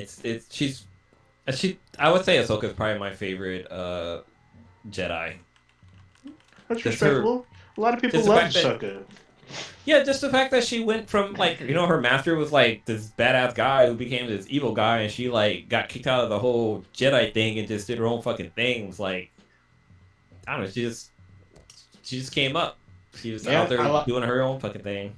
Yeah, I like the fact that she literally. I'm pretty sure this will be covered in her show, but there's a gap from when she leaves the Order to when she shows up in Rebels, and that's part of the book that Blue was talking about. Because the book talks about how she gets her new lightsabers. Because in the show, she literally throws away her lightsabers, and she ends up getting new lightsabers and purifies them.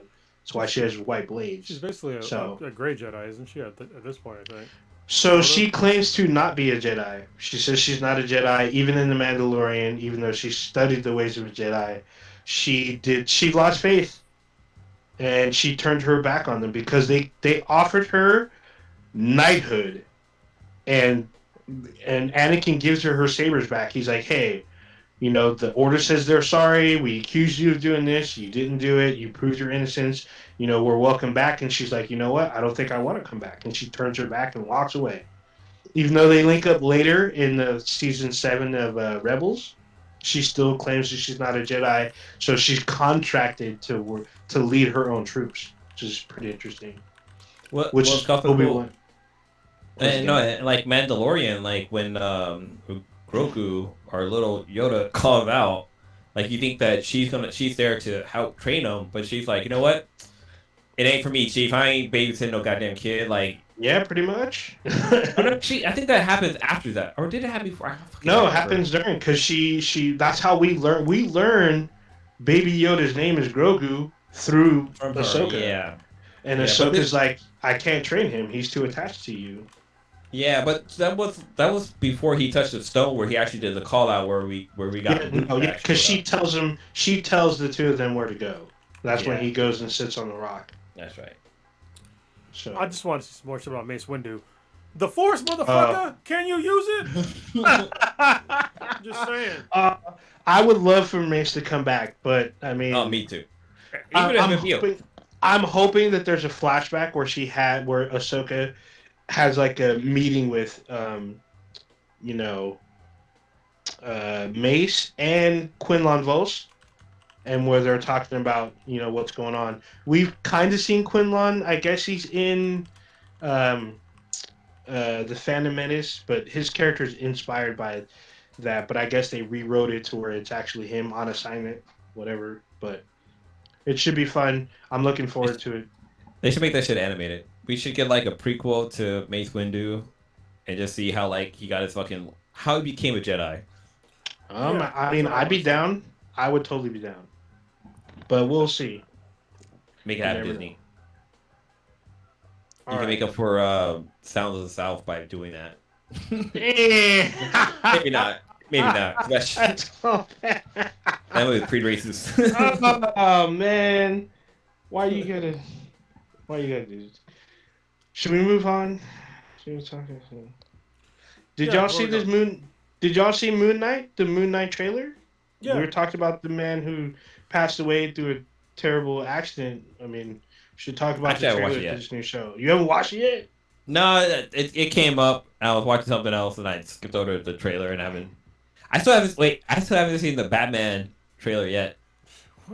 So the Batman trailer, there's like 11 of those. So there's a ton of them. The last one that dropped, I haven't seen it yet. So the most current one, obviously you can watch on YouTube, or you can go to our Facebook page and look at the last 6-7 posts. The trailers there. I might be like Stitch with this movie with the Bat movie. I'm trying to avoid trailers. I just want to go in there blind, and hopefully, because I don't want to go in there with my expectation high and then get fucking let down. I'm just gonna go in there, but okay, give it to me. Man, you could, but because the latest trailer is almost 3 minutes. It's pretty long. Yeah, and it showcases more of the story, I guess, but it still has a bit of mystery to it. So I thought it was cool. But Moon Knight. Moon Knight. Cronus, what did you think of this trailer? I mean, I watched the trailer. It looks like it could be interesting. So I picked up 2 of the more recent comic book runs of Moon Knight, but I only got the first comic of them, so I forgot to attach it to my actual subscription service, which is probably good because I have too many fucking comics right now that I don't read. I have a bunch that I do read, but also a bunch that I don't fucking read. So I need to get rid of them, and I'm probably gonna fix that hopefully soon. So anyway, it's interesting to me. I don't know how well it'll go over with America right now, especially with black people, to be honest with you. Because this white dude's supposed to get, a bunch of these powers from, I think it's from Egypt, right? Mm-hmm. And from my understanding. So, full disclosure, I don't read fucking Moon Knight. I don't know shit about him. I just learned a little bit about him because of this trailer. But he's been around for a while. Yeah, but I just never gave a shit. He didn't. I don't know. Yeah, I didn't give a shit about this guy. Honestly, the show might get some backlash about, continually whitewashing parts of Africa.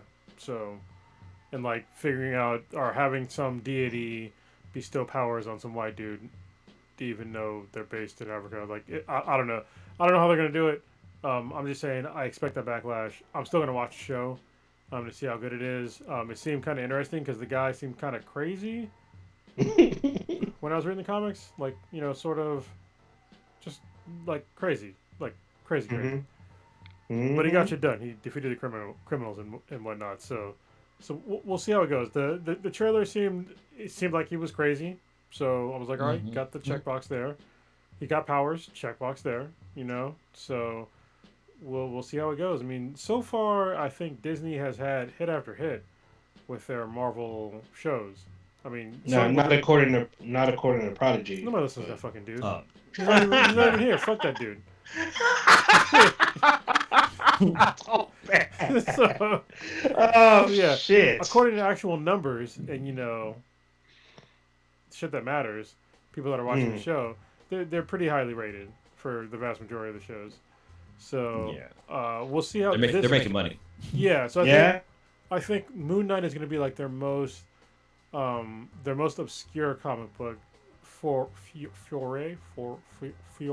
I can't even say the word. Fourier? Fourier? Yeah. There you go. Fourier. Yeah. Right So now. I don't know. I felt like Loki was pretty obscure. There was a lot of craziness. No, but I mean Loki was already introduced in the MCU, like gradually, Yeah. And his show was super. Loki was really short too. It was, Yeah. but you were already familiar with the character. Nobody, even most comic book readers, are not familiar with Moon Knight. I mean, I'm a comic book reader. Yeah. I just told you about my experience with Moon Knight. So Yeah, I'm a comic book reader too, but I chose not to give a shit about Moon Knight when he was on his run because apparently he started in the '70s, and I didn't care. I never read about him. For me, Moon Knight's just a knockoff fucking Batman. I mean, he's got powers though, so yeah. But what's the name of that? There's somebody in the DC universe that's all white.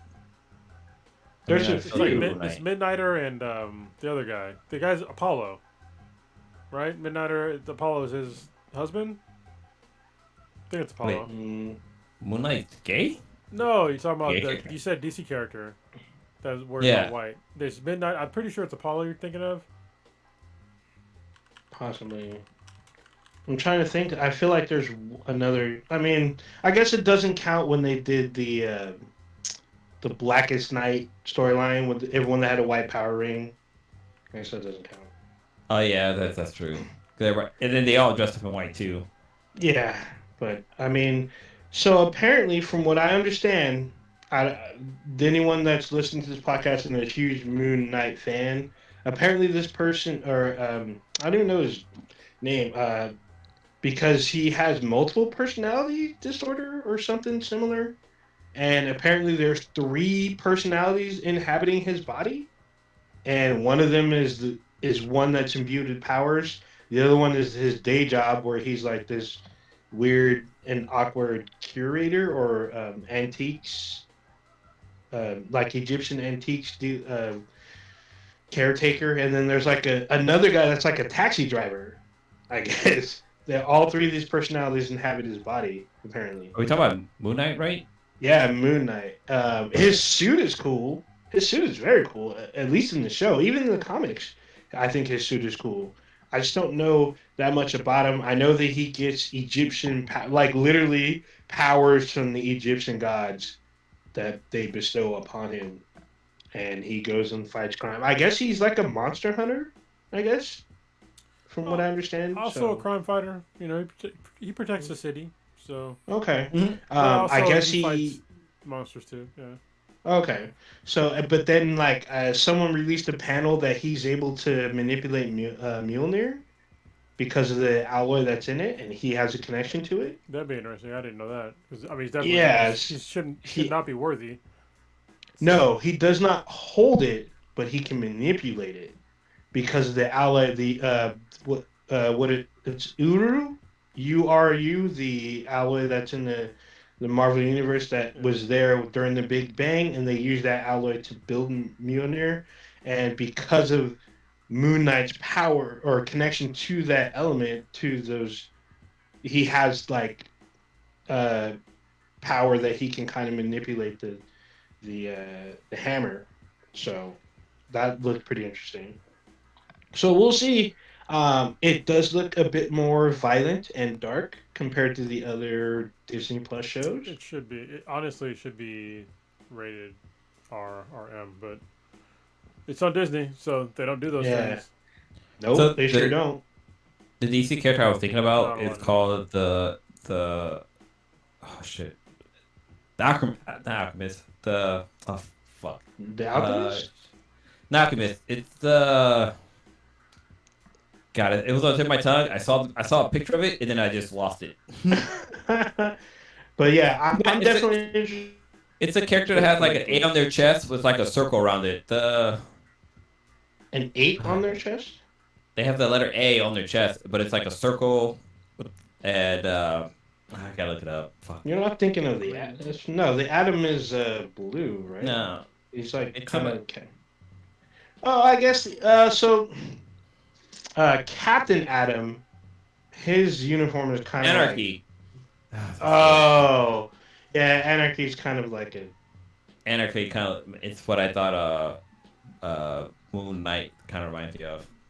Is But he's a Anarchy villain. even really? Yeah, I was about to. Well, I guess he's an anti-hero now, or something. Yeah. So okay, I get it. Yeah. Um. Yeah, I'm interested in Moon Knight because I really like Oscar Isaac. I want to see what he brings to this, but I'm not like. I'm interested, but I'm not like super ecstatic. And this is coming out sooner than I thought. This is coming out in March. Yeah. So. A couple of months away. Mm-hmm. I'm looking forward to it. Like, it's just another reason why to keep paying Disney Boku bucks to keep Disney Plus. I mean, because Disney, they're like, we have movies coming out to the theaters, and I kind of wish that they would continue doing like the whole, you can stream it from home type of deal. But like, Spider-Man Into the Spider-Verse, not Spider-Man Into the Spider-Verse. Sorry, my bad. I got my movie franchise mixed up. But Spider-Man No Way Home, Into the Spider-Verse, because I should have stayed home because I got COVID. But no, Damn. it did gangbusters in the theaters, and I think a lot of companies are seeing how well movies do in the theaters. But then again, it's like it just did really well because Then Omicron hit, and they're at the same time. yeah, It's like Jesus Christ, that was a disaster. yeah. Yeah, I you got really your money, wish but that also, there's consequences. they don't care about the people. 'Cause it's by Sony.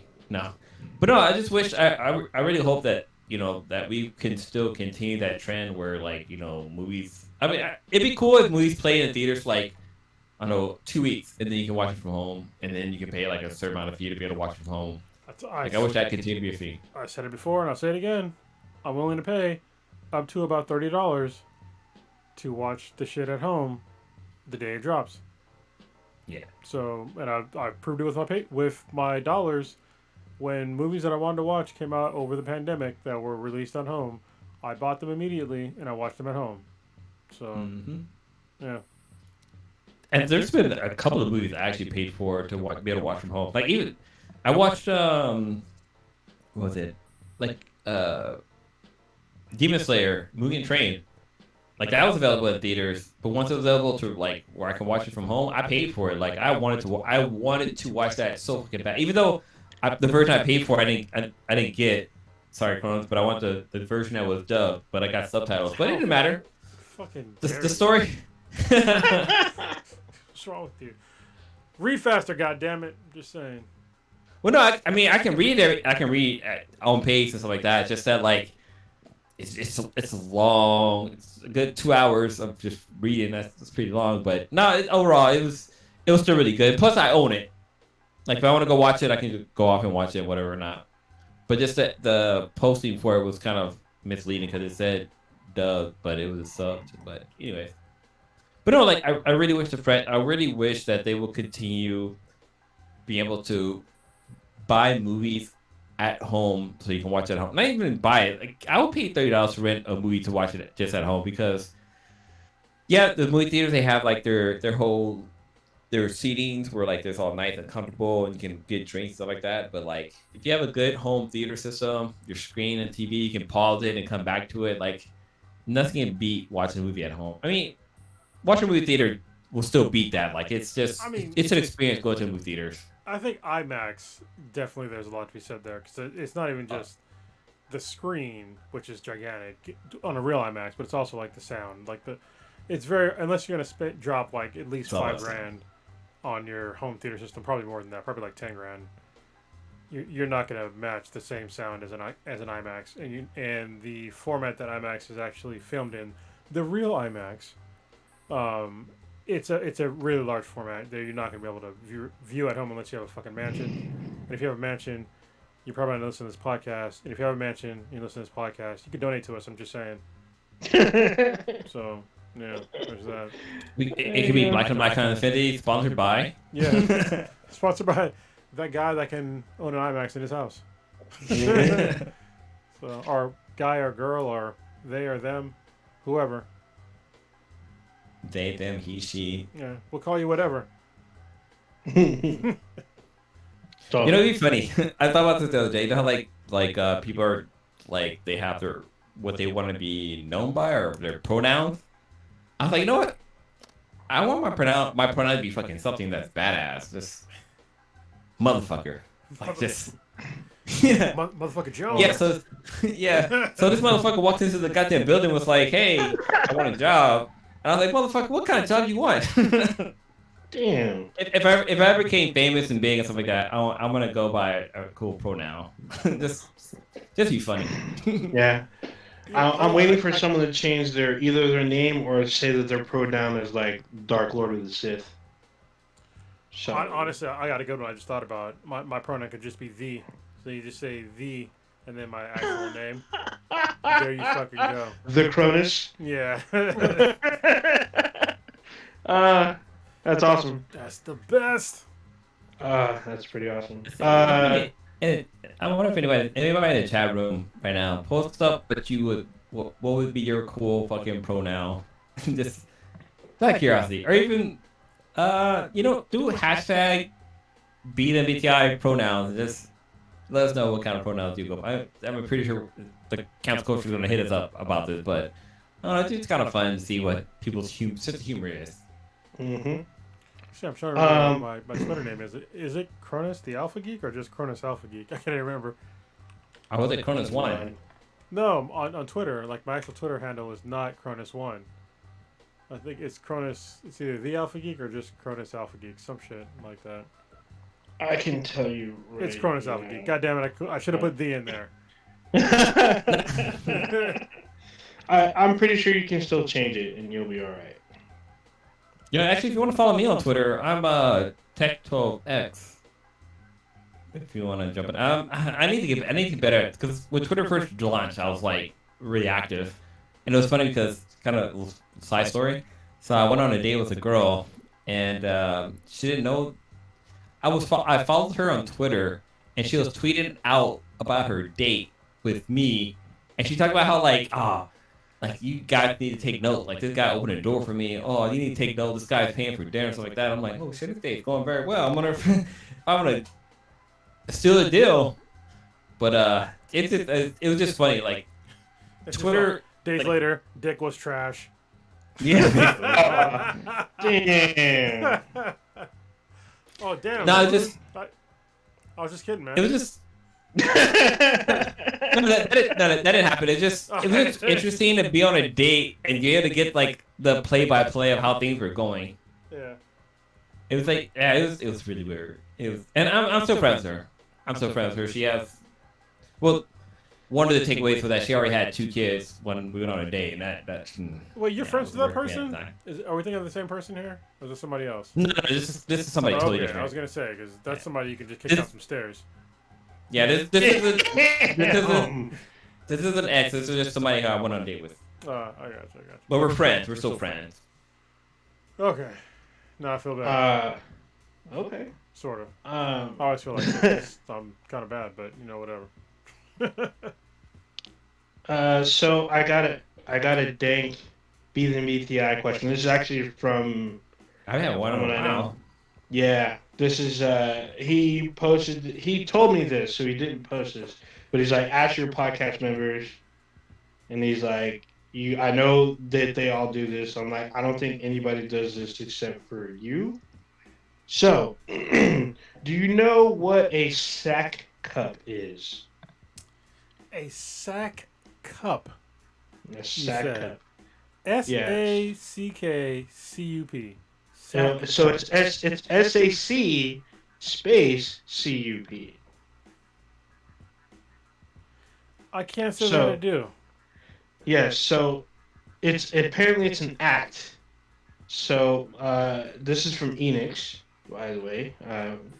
He says that every guy does this. They do the sack cup in the shower. I'm like, well, what's the sack cup? He's like, what are you talking about? I know you do this. I'm like, I don't know what it is. So apparently, when you shower, you stretch your balls out to where you catch the water in the sack in your sack, where you make like a little reservoir or cup while you're showering. I'm like, that sounds very kind of painful. And no, I don't do this. He's like, you're lying to my face. He's like, every guy does this. I'm like, no, they don't. I've never heard of this. I don't think anyone does this because it sounds painful. He's like, no, like this is what you do. You pull your sack out and then you make a little like cup and then you catch the water, your shower water. I'm like, no, dude. But that's the dang Bro, what the? question. Okay, so hold on. So first of all, That's a no for me, this Chief. this may have been done when I was like maybe when I was a kid, but 100% now because I got some fucking sagging balls because you know. I mean they ain't that fucking long. Badly. I'm just saying, you know, shit stretches. But no, I don't sit in the shower or stand in the shower, stretch out my ball sack to catch water. I wash my balls, and then I'm done with my balls. Indeed. So, See, indeed, but I tried to convey this to him, but he's like, no. I'm like, dude, this sounds like some weird BDSM type thing that you would do with your partner, but this isn't something that I think most guys just like, clean them and then move on. Yeah, when I saw when you brought this question, I saw the question on our little page, whatever. And I was like, okay, is this like I know like when you wash your balls and you want to rinse them off, like maybe you might cup your hand a little bit so you can get like some like water and to hit that tank. That taint between that little line between like your balls and your anus. But that's just moving them out of the way. He's like talking about making like you stretched them out to make a reservoir. But I'm just saying, like when I saw the word, I was like, okay, I guess I've done that. Like I put my hand in a little cup so I can get water trapped, so I can like splash from the bottom of my ball, so I can like rinse them off after cleaning them. But I've never stretched them out to catch water. Like I've done the whole like. Where you put your hand to your chest to capture water and just fucking like drop it like that. That's something I've done, but no. Yeah, no. This is building your body as your nutsack as a reservoir to catch shower water. I'll put it in the infamous words of Randy Jackson. That's a no from me, dog. So. Oh my god. I almost started crying and I was gonna fall on the floor when you said that. Yeah. I don't want to say PST because it's not that. Just a little flashback. Yeah, I figured it would be a no. I figured it's just something that he does, but he claims that everybody does this. I'm like, I don't think so, man. But yeah, moving on. Yeah. Wait, this. Go ahead. I wanted to. So we were talking about gaming earlier. We didn't talk about CS that dropped recently, like some of the cool stuff that we got from CS. But one of the things that came from CS was that. Hold on. CES? Is that CS? CES. Consumer Electronics Show? Yes. Okay. That happened like recently. But the reason why I brought it up is because we got we have a new player into the electric car industry, and Sony is going to be dropping off a car. Sony car. They've been talking about that for years, so it's been a while. So it's really funny because I was watching on what's the name of Unbox channel? You watch Two Cronus. Yeah, Unbox Therapy. Yeah, the guy got the plaid Tesla, and it's kind of cool because on there you can. I mean, I'm pretty sure other Teslas can do this too, but like you can play games on your Tesla monitor. Like you can play a racing game using your steering wheel to control the character that's inside of your monitor gaming, right? And I was like, you know what? I can understand why if Sony made a car that you can play PS5 games in, like if you're waiting for somebody to pick you up, and you can sit there playing your fucking like, could you imagine like you're walking by a car and the guy's like jerking his steering wheel, like looking at the screen, like I think that's so fucking funny. Yeah, jerking his steering wheel. But no, like it's just interesting how Tesla technically is. I mean, they're a hardware company, but they also make software, and I feel like their main thing is software. I just thought it was kind of cool that I think it's cool that Sony's trying to work on the car. And we got like a little concept view of the car. Do you guys happen to have a chance to see the? I can't remember what they call it. I think it's like Project something. Yeah, but honestly, I saw it a while back. So, I forget the name of the car as well, but it's the Vision S. That's what it's called. It's the Sony Vision S. And yeah, I saw they announced it years back, and it's been sort of vaporware for a long time. But you know what?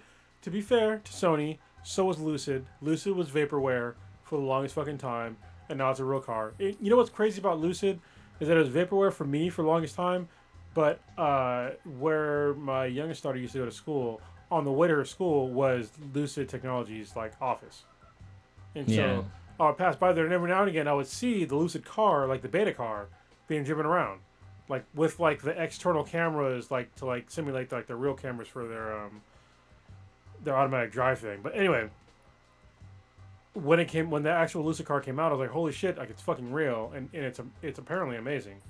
So maybe the Sony will actually come out with the car, but there's been so many electric car companies that have had vaporware cars that never actually came out, and this one, I don't know. I don't have high hopes, but like I said, at the same time, I didn't have high hopes for Lucid. I had medium hopes for Rivian. Rivian came out. Atlas was another electric truck company that I actually had high hopes for. That didn't come out. So we'll see if they actually come out with a fucking car. Yeah, I mean, I know that Apple's throwing their fucking hand to the electric car game as well, but yeah, that's another one. I fucking doubt it. Yeah, yeah. But it'd be kind of cool because I mean Tesla's kind of running the game with electric cars because their shit's just out there and available. So yes and no. So I think Rivian and Lucid are definitely like, actually even fucking Ford and Hummer, they're kicking down the doors of Tesla. Because to be honest with you, like I used to think Teslas are still good cars. But for everything that I've seen, like the actual like finished product of their cars, and like the way that like their panel gaps and like their paint and all these other like production issues that happen with their cars, most people like overlook those things of like having like these really weird panel gaps in their cars, uneven paint, scratches coming out of the factory, shit like that. Most car companies don't have those issues, and which is weird because the Tesla factory is actually local to all of us except for Prodigy because he moved recently, but it's in Fremont, and it used to be a Numi factory, and Numi used to build Toyotas and Geos and a couple other cars, and so it's like a legit car factory. But for some reason, when Tesla took them over and they started building cars, like their actual quality control for the cars like really went down. And I'm just I don't fucking understand. Like it's been, and I'm not being hypercritical of Tesla because this is like multiple fucking people that have complained about the same issues. Like if you see a Model X on the road, anytime you see a Model X, look at where the front and the rear doors, where the seal is, like where the actual line is, and look at especially like where the actual the door handles come in and out. Look at where they line up. 95% of a Model X cars that I've seen, they're off by a little bit. Like almost, like seriously, they're off, and you can see it like from far away that the actual fucking line is off. And it happened. The same issue is with like their trunks, the front, the doors on like all their products, and the paints and shit like that. And so I'm happy that there's new electric car companies out now that are making a more premium product that are actually finished better, and with Lucid especially, they're making smaller components, especially with their motors, and so they're actually with like a this in the same footprint of like a full size car, there there's more It's room sedan. inside the car. Yeah. So because all the components are so much smaller, and they look amazing, and they just and the range is so much better on a Lucid. Like Like, the range for a Lucid is like 500 fucking miles. well, like with Tesla, like their product is so much in demand that they're just. It's basically it's all about quantity versus quality. Like Yeah. it's at that point, because like there's one of the shitty things about having a Tesla is that if you get into a car accident, you're Yes. you're not gonna get your car's gonna be in a repair shop for like months because they don't really make spare parts. Like it's really rare. And then like also insurance, like some insurance company won't cover a Tesla just because Cost too their high. Yeah. their costs is goddamn like there's a channel called Wham Bam Tesla Cam, That's a great channel. and Yeah. it's a great channel. But like a guy, somebody will go in there fucking for a simple like side swap, the car being side swiped, and they'll talk about how much the insurance company is paying. It's like $20,000 for that shit. And like my G35, when I got into my accident, like it just like it was less than $10,000 to repair my car, but and it was basically a similar thing that happened with like a Tesla, and you know the parts are so rare and hard to find that it's just fucking crazy. But honestly, you're gonna have that same issue with I think Tesla and Rivian as well because those are their startup, electric car Yeah. companies. I don't think you have the same problem with the Ford Lightning or the Hummer EV, only because they Hmm. have a long history of supply chain. So they're gonna have enough parts to like replace those. But Tesla really didn't, and I don't think Rivian is either, and I don't think Lucid will have as well. I think they're all gonna have those same sort of like, if you fuck up your car, it's gonna cost a lot of money to repair. But so yeah, the going on to other like electric cars. So like the Ford Lightning is gonna be pretty cool because it's a Ford F-150 that's electric, and the Hmm. front in that one is like the front trunk is really cool because it's one of the very few, if not the only front trunk that I've seen for a truck, where like literally when you open up the trunk, the front trunk, the actual grill comes up with the front trunk, and most of them Yeah. like it's like the very top that comes up, and so the reason why that's important that the bottom comes up as well with like the rest of the front trunk is because it's a lower load floor. So you want to pick up something to put it in your fucking trunk. Just imagine walking up to a trunk right, or walking up to a truck right now. Look at the way it looks, okay? And imagine trying to put a heavy object into the engine bay.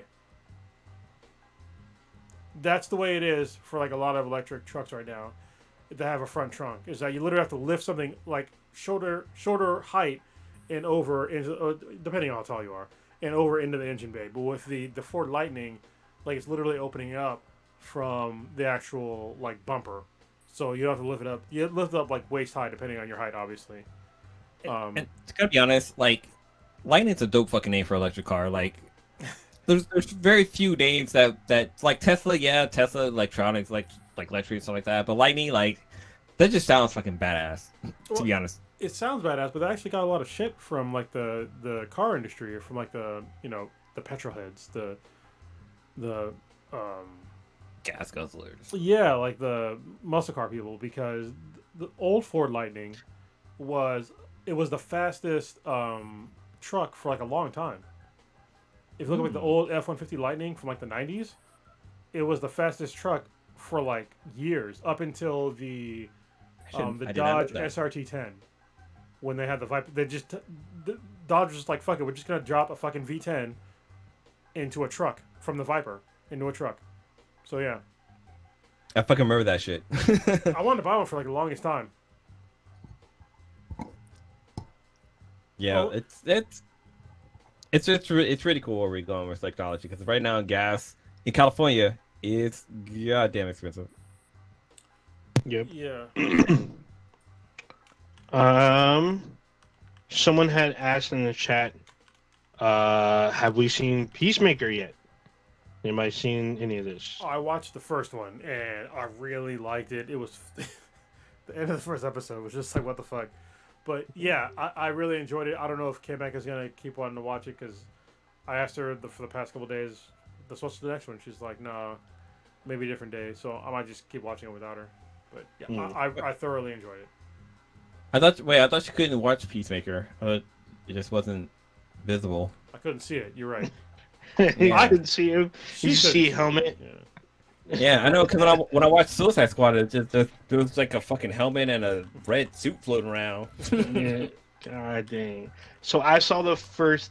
So they released the first 3 episodes. I watched all 3. There will be a new episode, I think tonight or tomorrow. Tonight or tomorrow, something like that. I'm looking forward to the next episode. Blue, did you get a chance to see any of this stuff? Not yet. I haven't had a chance to watch it. I mean, I love John Cena playing Peacemaker. He's fucking funny in Suicide Squad. No, wait. Was it the Suicide Squad or Suicide Squad? He's in the Suicide Squad. Was it Suicide Squad or the Suicide Squad? Or is it the? Or a Suicide Squad? Thou Suicide Or Squad. Them's Suicide Squad.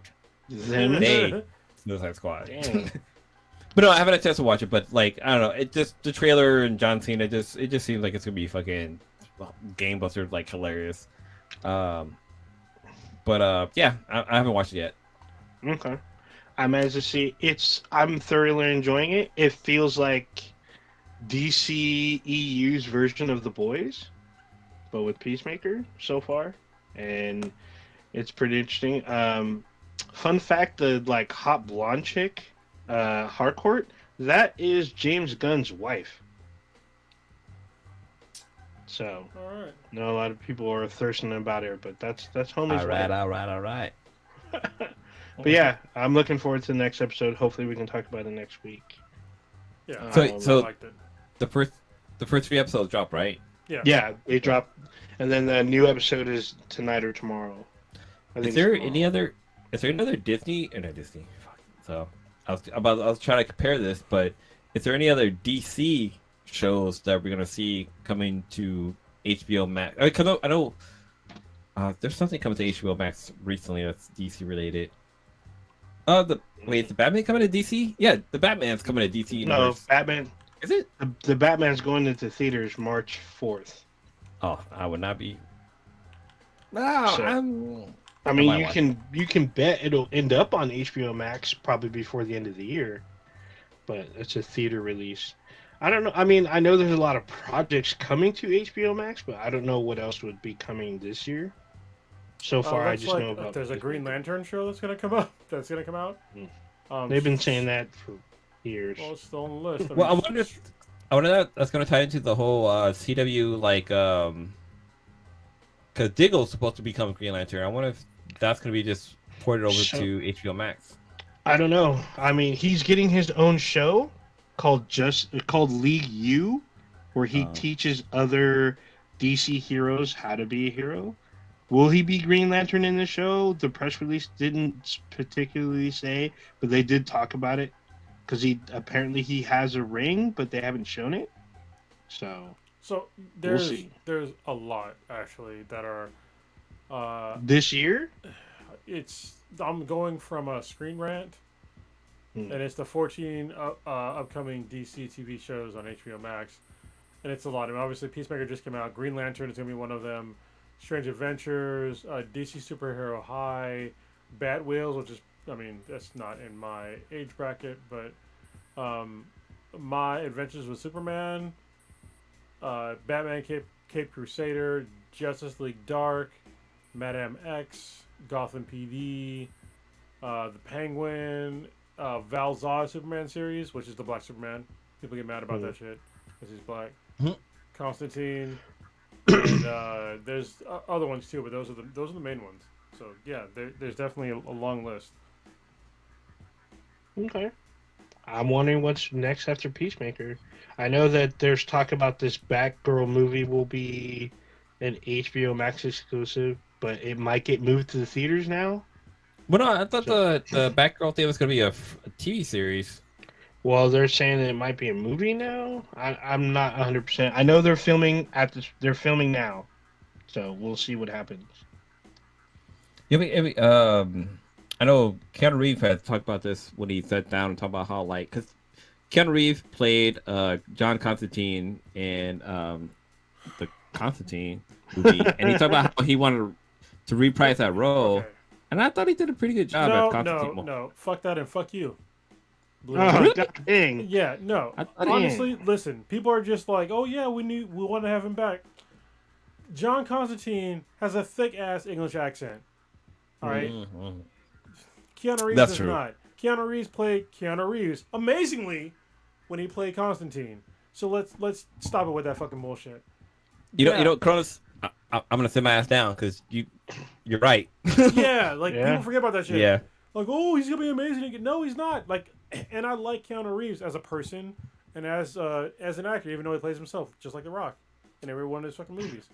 It's fine. And Kevin Hart. But when and Will when it Ferrell. comes to like John Constantine, like he's definitely a British dude that smokes. And yeah, when you watch, the old Constantine movie, it was good, yes, but at the same time, like he didn't even attempt a fucking English accent. Like not even a fucking little bit. Not even a little bit.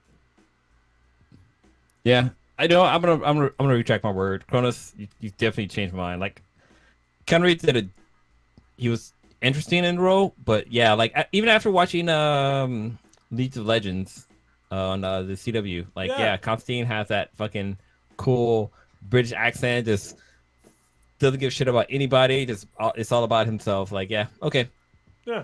let's take that out. We'll take that out of podcast. Listen, if Keanu, if you decide to learn how to speak an English accent and do the movie, 100% with you, man.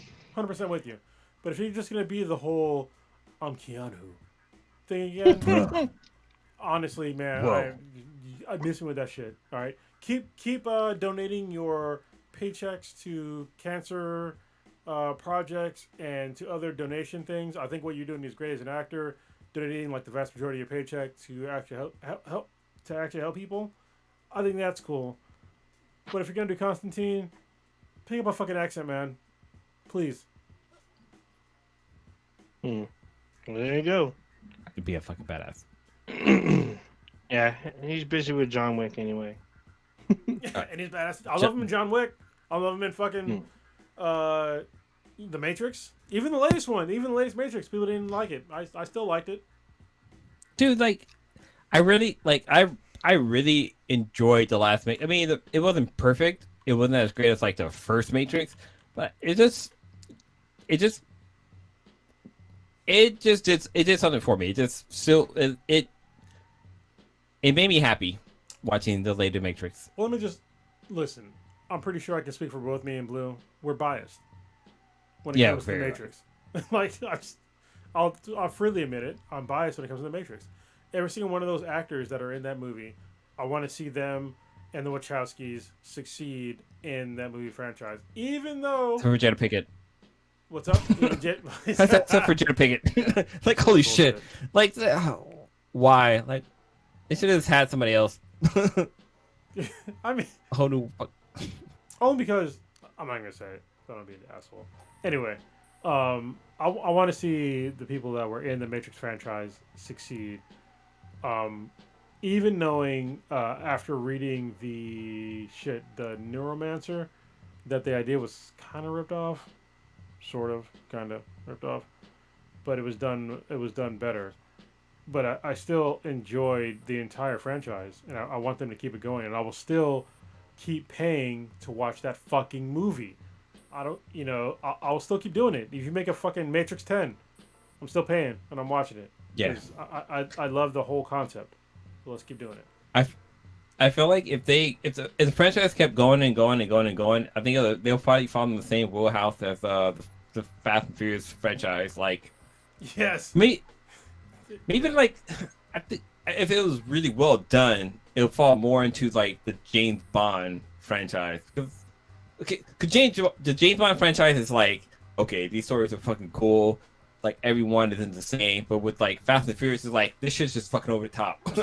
Like, we're gonna take a fucking Ford Fiat and fly that shit to space. It's like, Are you fucking serious? Is that?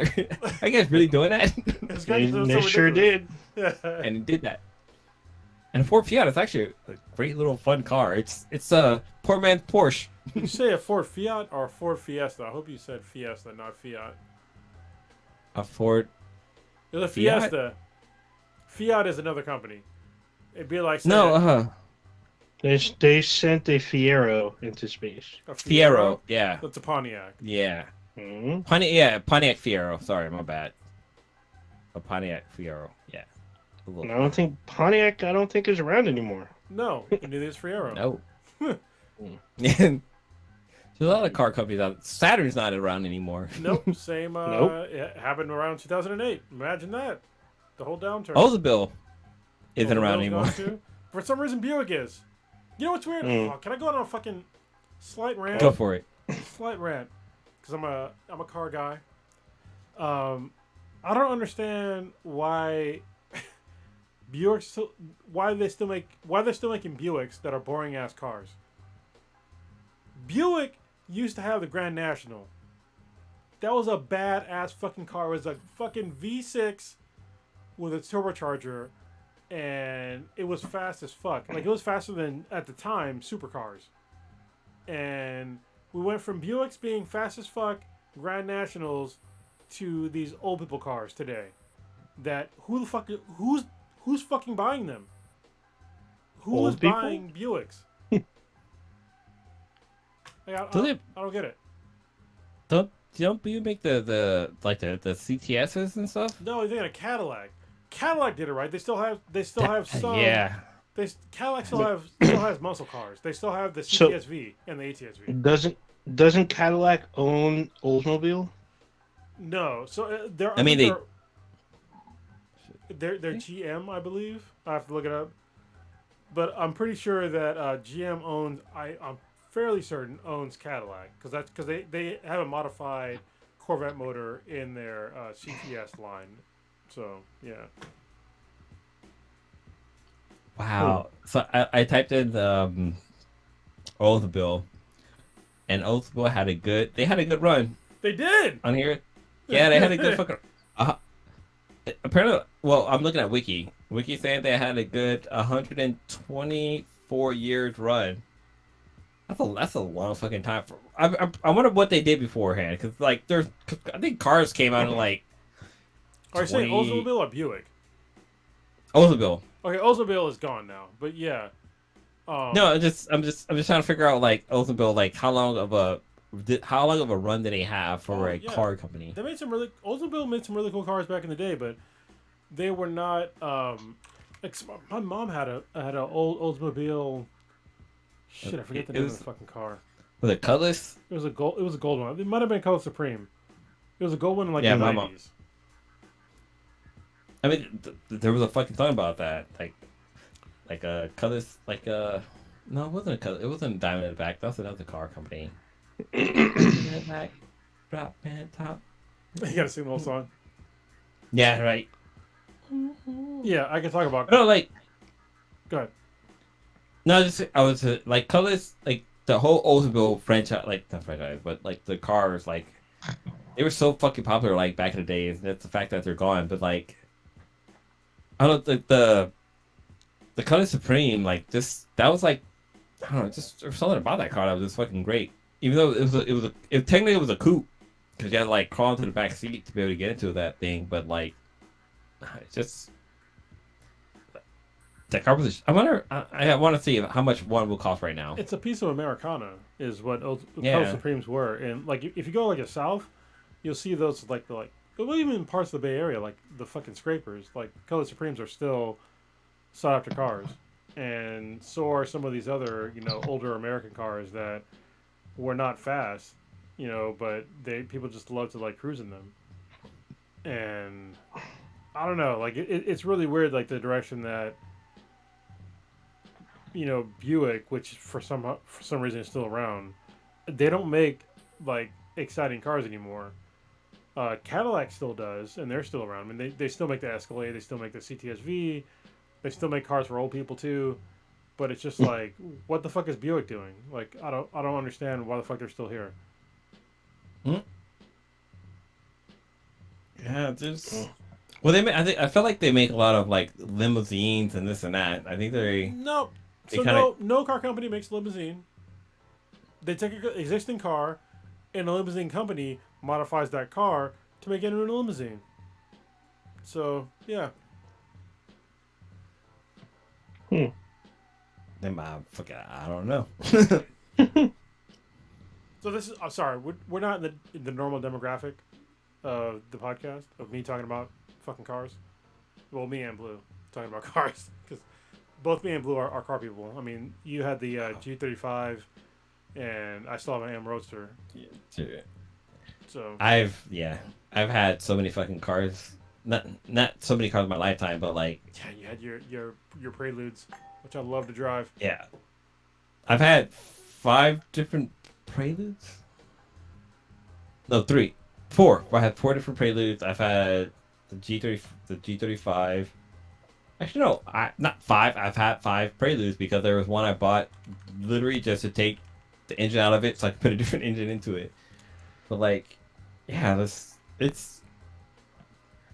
great. It's crazy. I remember back in the early 2000s, maybe even late fucking 90s.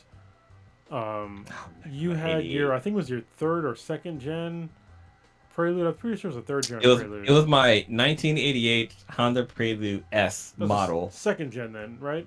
It was second gen? No, it was a third gen. It was third gen. Okay, it was third gen. Yeah, That third was gen. the best shifting car I ever drove my entire fucking life. I felt like I was driving a goddamn. It was like I was in a fucking video game. It wasn't the fastest fucking car, Even but the No. gearbox was No. fucking amazing. Amazing. it, like I've never had a car with such a simple fucking flywheel ever. Like that car, Yeah. the shit was just fucking butter. I don't even know what the mechanic did to make that. Like, I didn't take it to like a professional shop or whatever to like modify it. I just took it to get like a certain kind of maintenance done, and the guy just did something to it that just made it like. He might have been a magician because honestly, I was driving your car. You were in the car when I was driving the car, I think. Oh, yeah. And I was shifting that fucking car so goddamn fast. I was just like, how am I not missing a gear? Like, I didn't grind at all. I just was shifting Yeah. that shit fast as fuck, and it just kept going and just keeping up. And I remember like we would race on because you at that point you had your 4th gen. Yeah, the 4th and gen. I was driving your 3rd gen, and obviously your 4th gen was faster, but I wasn't that far behind. Oh, You know. the 3rd gen would pull from the 3rd gen would pull from the line. It's just that the 4th gen just had the power to like overtake it. And that's basically what it comes down to. If somebody could jump you off the line, like okay, they got the skills, but that's when the car takes over. Yeah. But one of these days I'm gonna find an old fucking Prelude. Dude, I've literally, like, I've been going through like forums and chat groups and like for sale things. I've been very tempted to buy An old Prelude. an old Prelude. And like there's YouTube channel where a guy converted a 3rd gen Prelude into an electric car. I'm like, oh, that's fun and stuff like that. But like to take what I wanted to do to a 3rd gen when I've had mine to do it now, it's like so possible. Like I have the money, I can pay for that shit to happen. The problem But- is smog laws. That's the problem. But it's not small logs. I just want to throw a fucking goddamn VTEC engine in that goddamn thing and get like this one style of body kit pet on there and just beat the shit out of that car. I'm gonna do that. I'm gonna do that shit. I miss driving the manual. Yeah. I've been driven my M Roadster, and which actually, honestly, my M Roadster right now it has a fucking shit gearbox. That was like one of the main things I didn't like about the car. The car it's fun to drive, but the gearbox is fucking total garbage. But it's still sitting at my in-laws right now. It's been sitting there for 2 fucking years. 2 years. I have a BMW M Roadster sitting in front of my in-laws for 2 years. It's covered with a car cover, but it's been there for 2 fucking years. More than 2 years. I want to say the last manual car I drove was your M Roadster. Was it really? I want to say I think when I drove it back up from San Diego. Wow. Yeah, that was literally the last time I drove a manual car. Holy shit. Wow, that's fucking sad. Like, Because I had a G35 at the time, and that was automatic. Oh man, I need to drive a manual car. I'm gonna steal somebody's car. Yeah. I'm like, oh Damn. shit!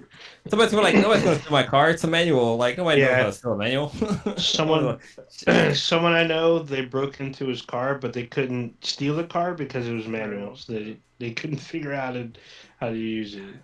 That was awesome. Oh, so I could. someone made a Volkswagen Beetle limousine. I'm looking at a picture of a stretch Volkswagen limo. All right. Let's wrap it up. It's getting kind of late. I got excited because All we're right. driving my cars. We don't do it very often on this podcast, so yeah. Cars and motorcycle, man. I can go. Cars, Yeah. motorcycles, and I snowboarding. still got 2 motorcycles in Go my on forever garage. that. Just saying. And I own 2 cars and 2 motorcycles. Yeah, it's a car. All right, oh Ninja, what you got? Populating, crackulating. This So, week in Hot Fires. I'm supposed to be returning to work starting tomorrow. So, I'm gonna be back joining the workforce after Wanna talk my about why? COVID stint. Yeah, I talked about it last week. For those listening, new listeners.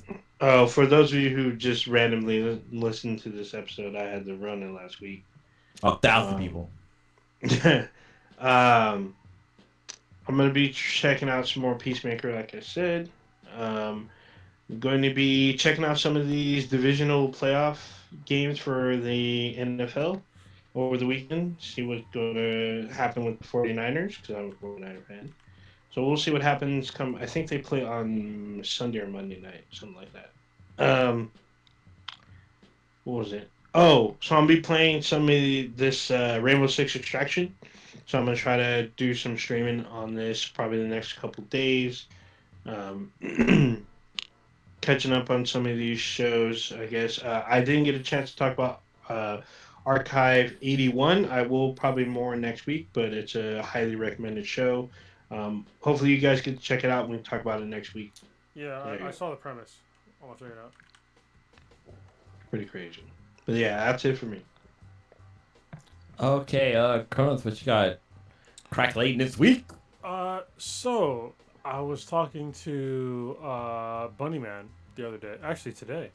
He sent me a text, yeah. and apparently he's starting a new comic book company, which is kind Okay. of amazing.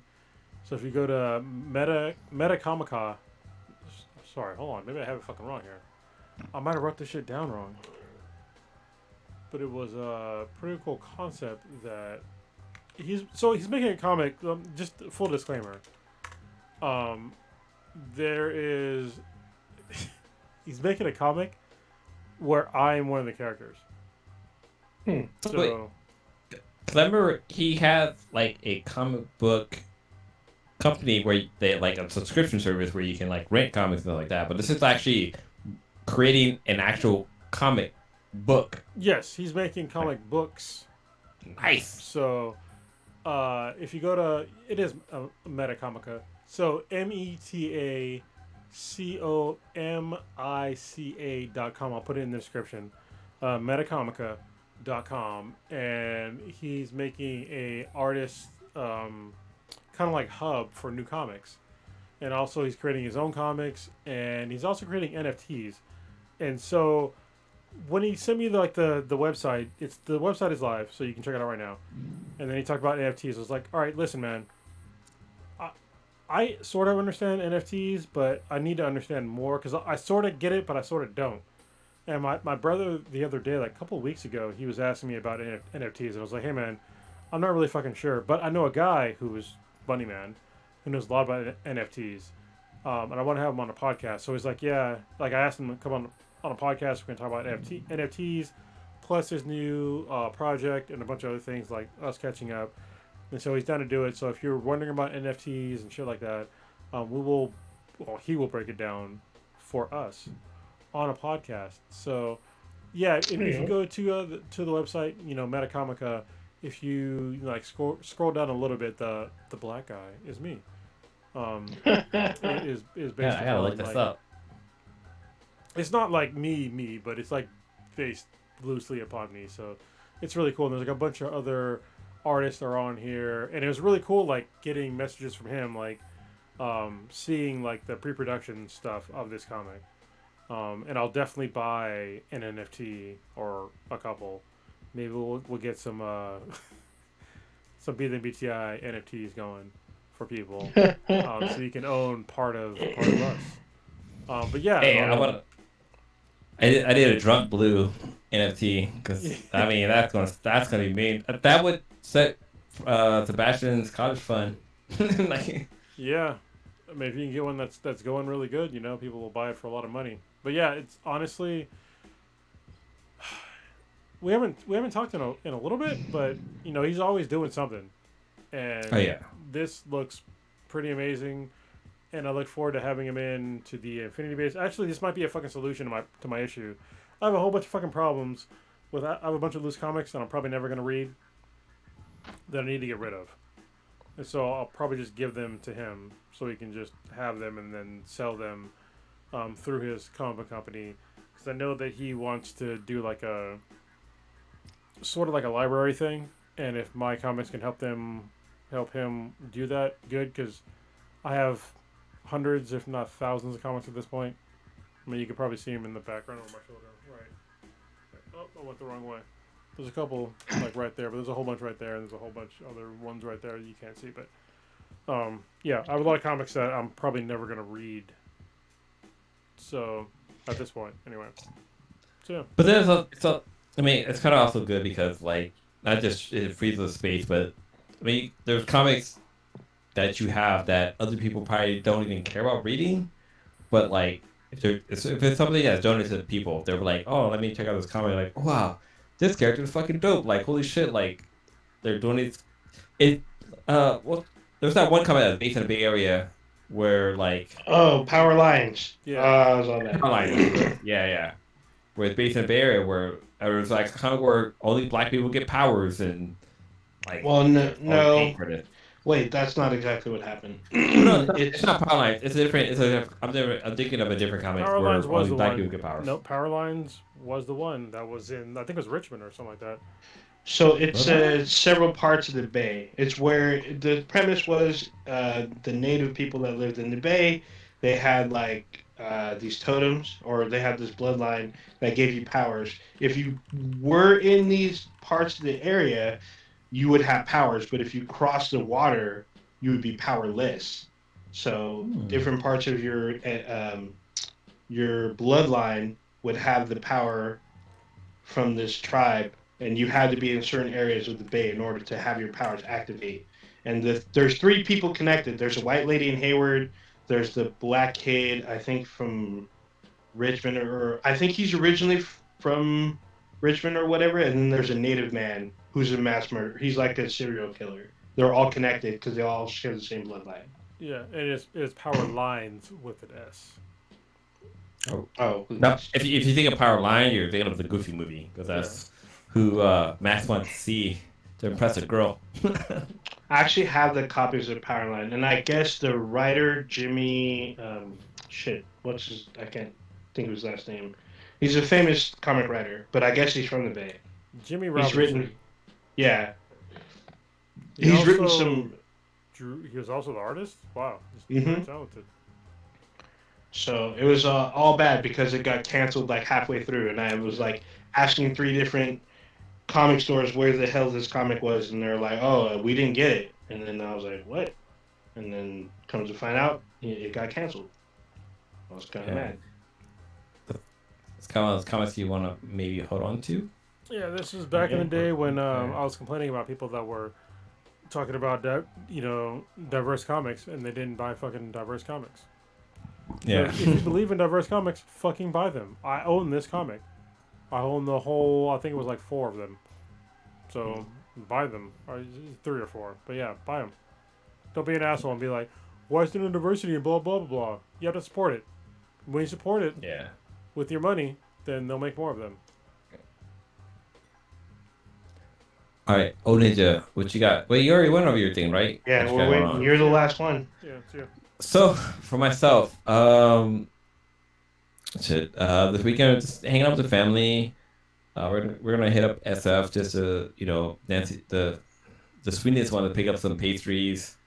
But we might hit up the SF Zoo. It's not SF Zoo, but maybe Oakland Zoo because I don't know, just I just feel like we need to get out. Like we need him to be able to experience different things, and he's more aware about his surroundings, which is fucking crazy because like he can pull himself up onto his feet. He likes to cruise, so he likes to like rock around on his feet and this and that.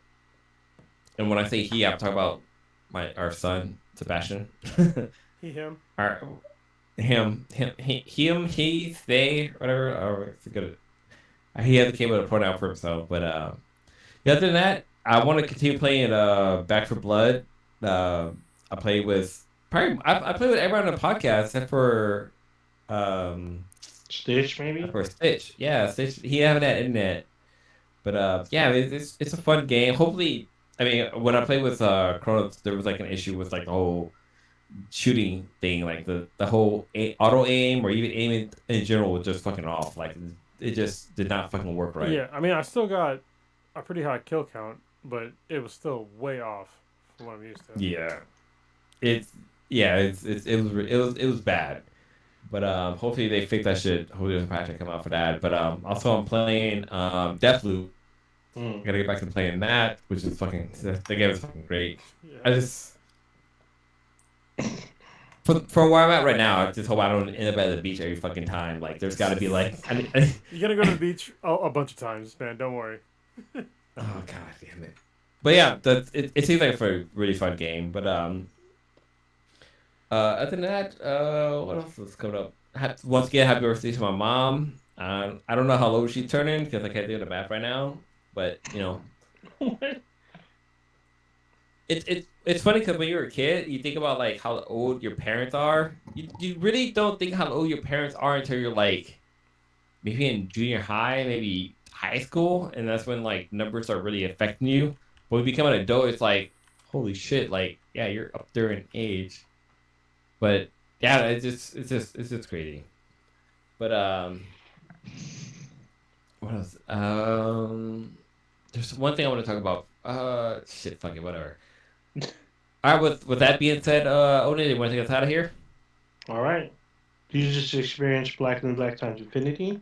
Infinity. The dankest podcast on the internet. Check us out anywhere and everywhere with Bees and BTI. It's BTHANBTI. You can email us at beesandbti@gmail.com and check out our official website, benheadproductions.com/beesandbti. We also have a Discord. And you can listen to us anywhere you listen to your favorite podcast, pretty much anywhere. Like and subscribe. Leave a comment. There you go. All right, we are out this bitch. Peace. Deuces.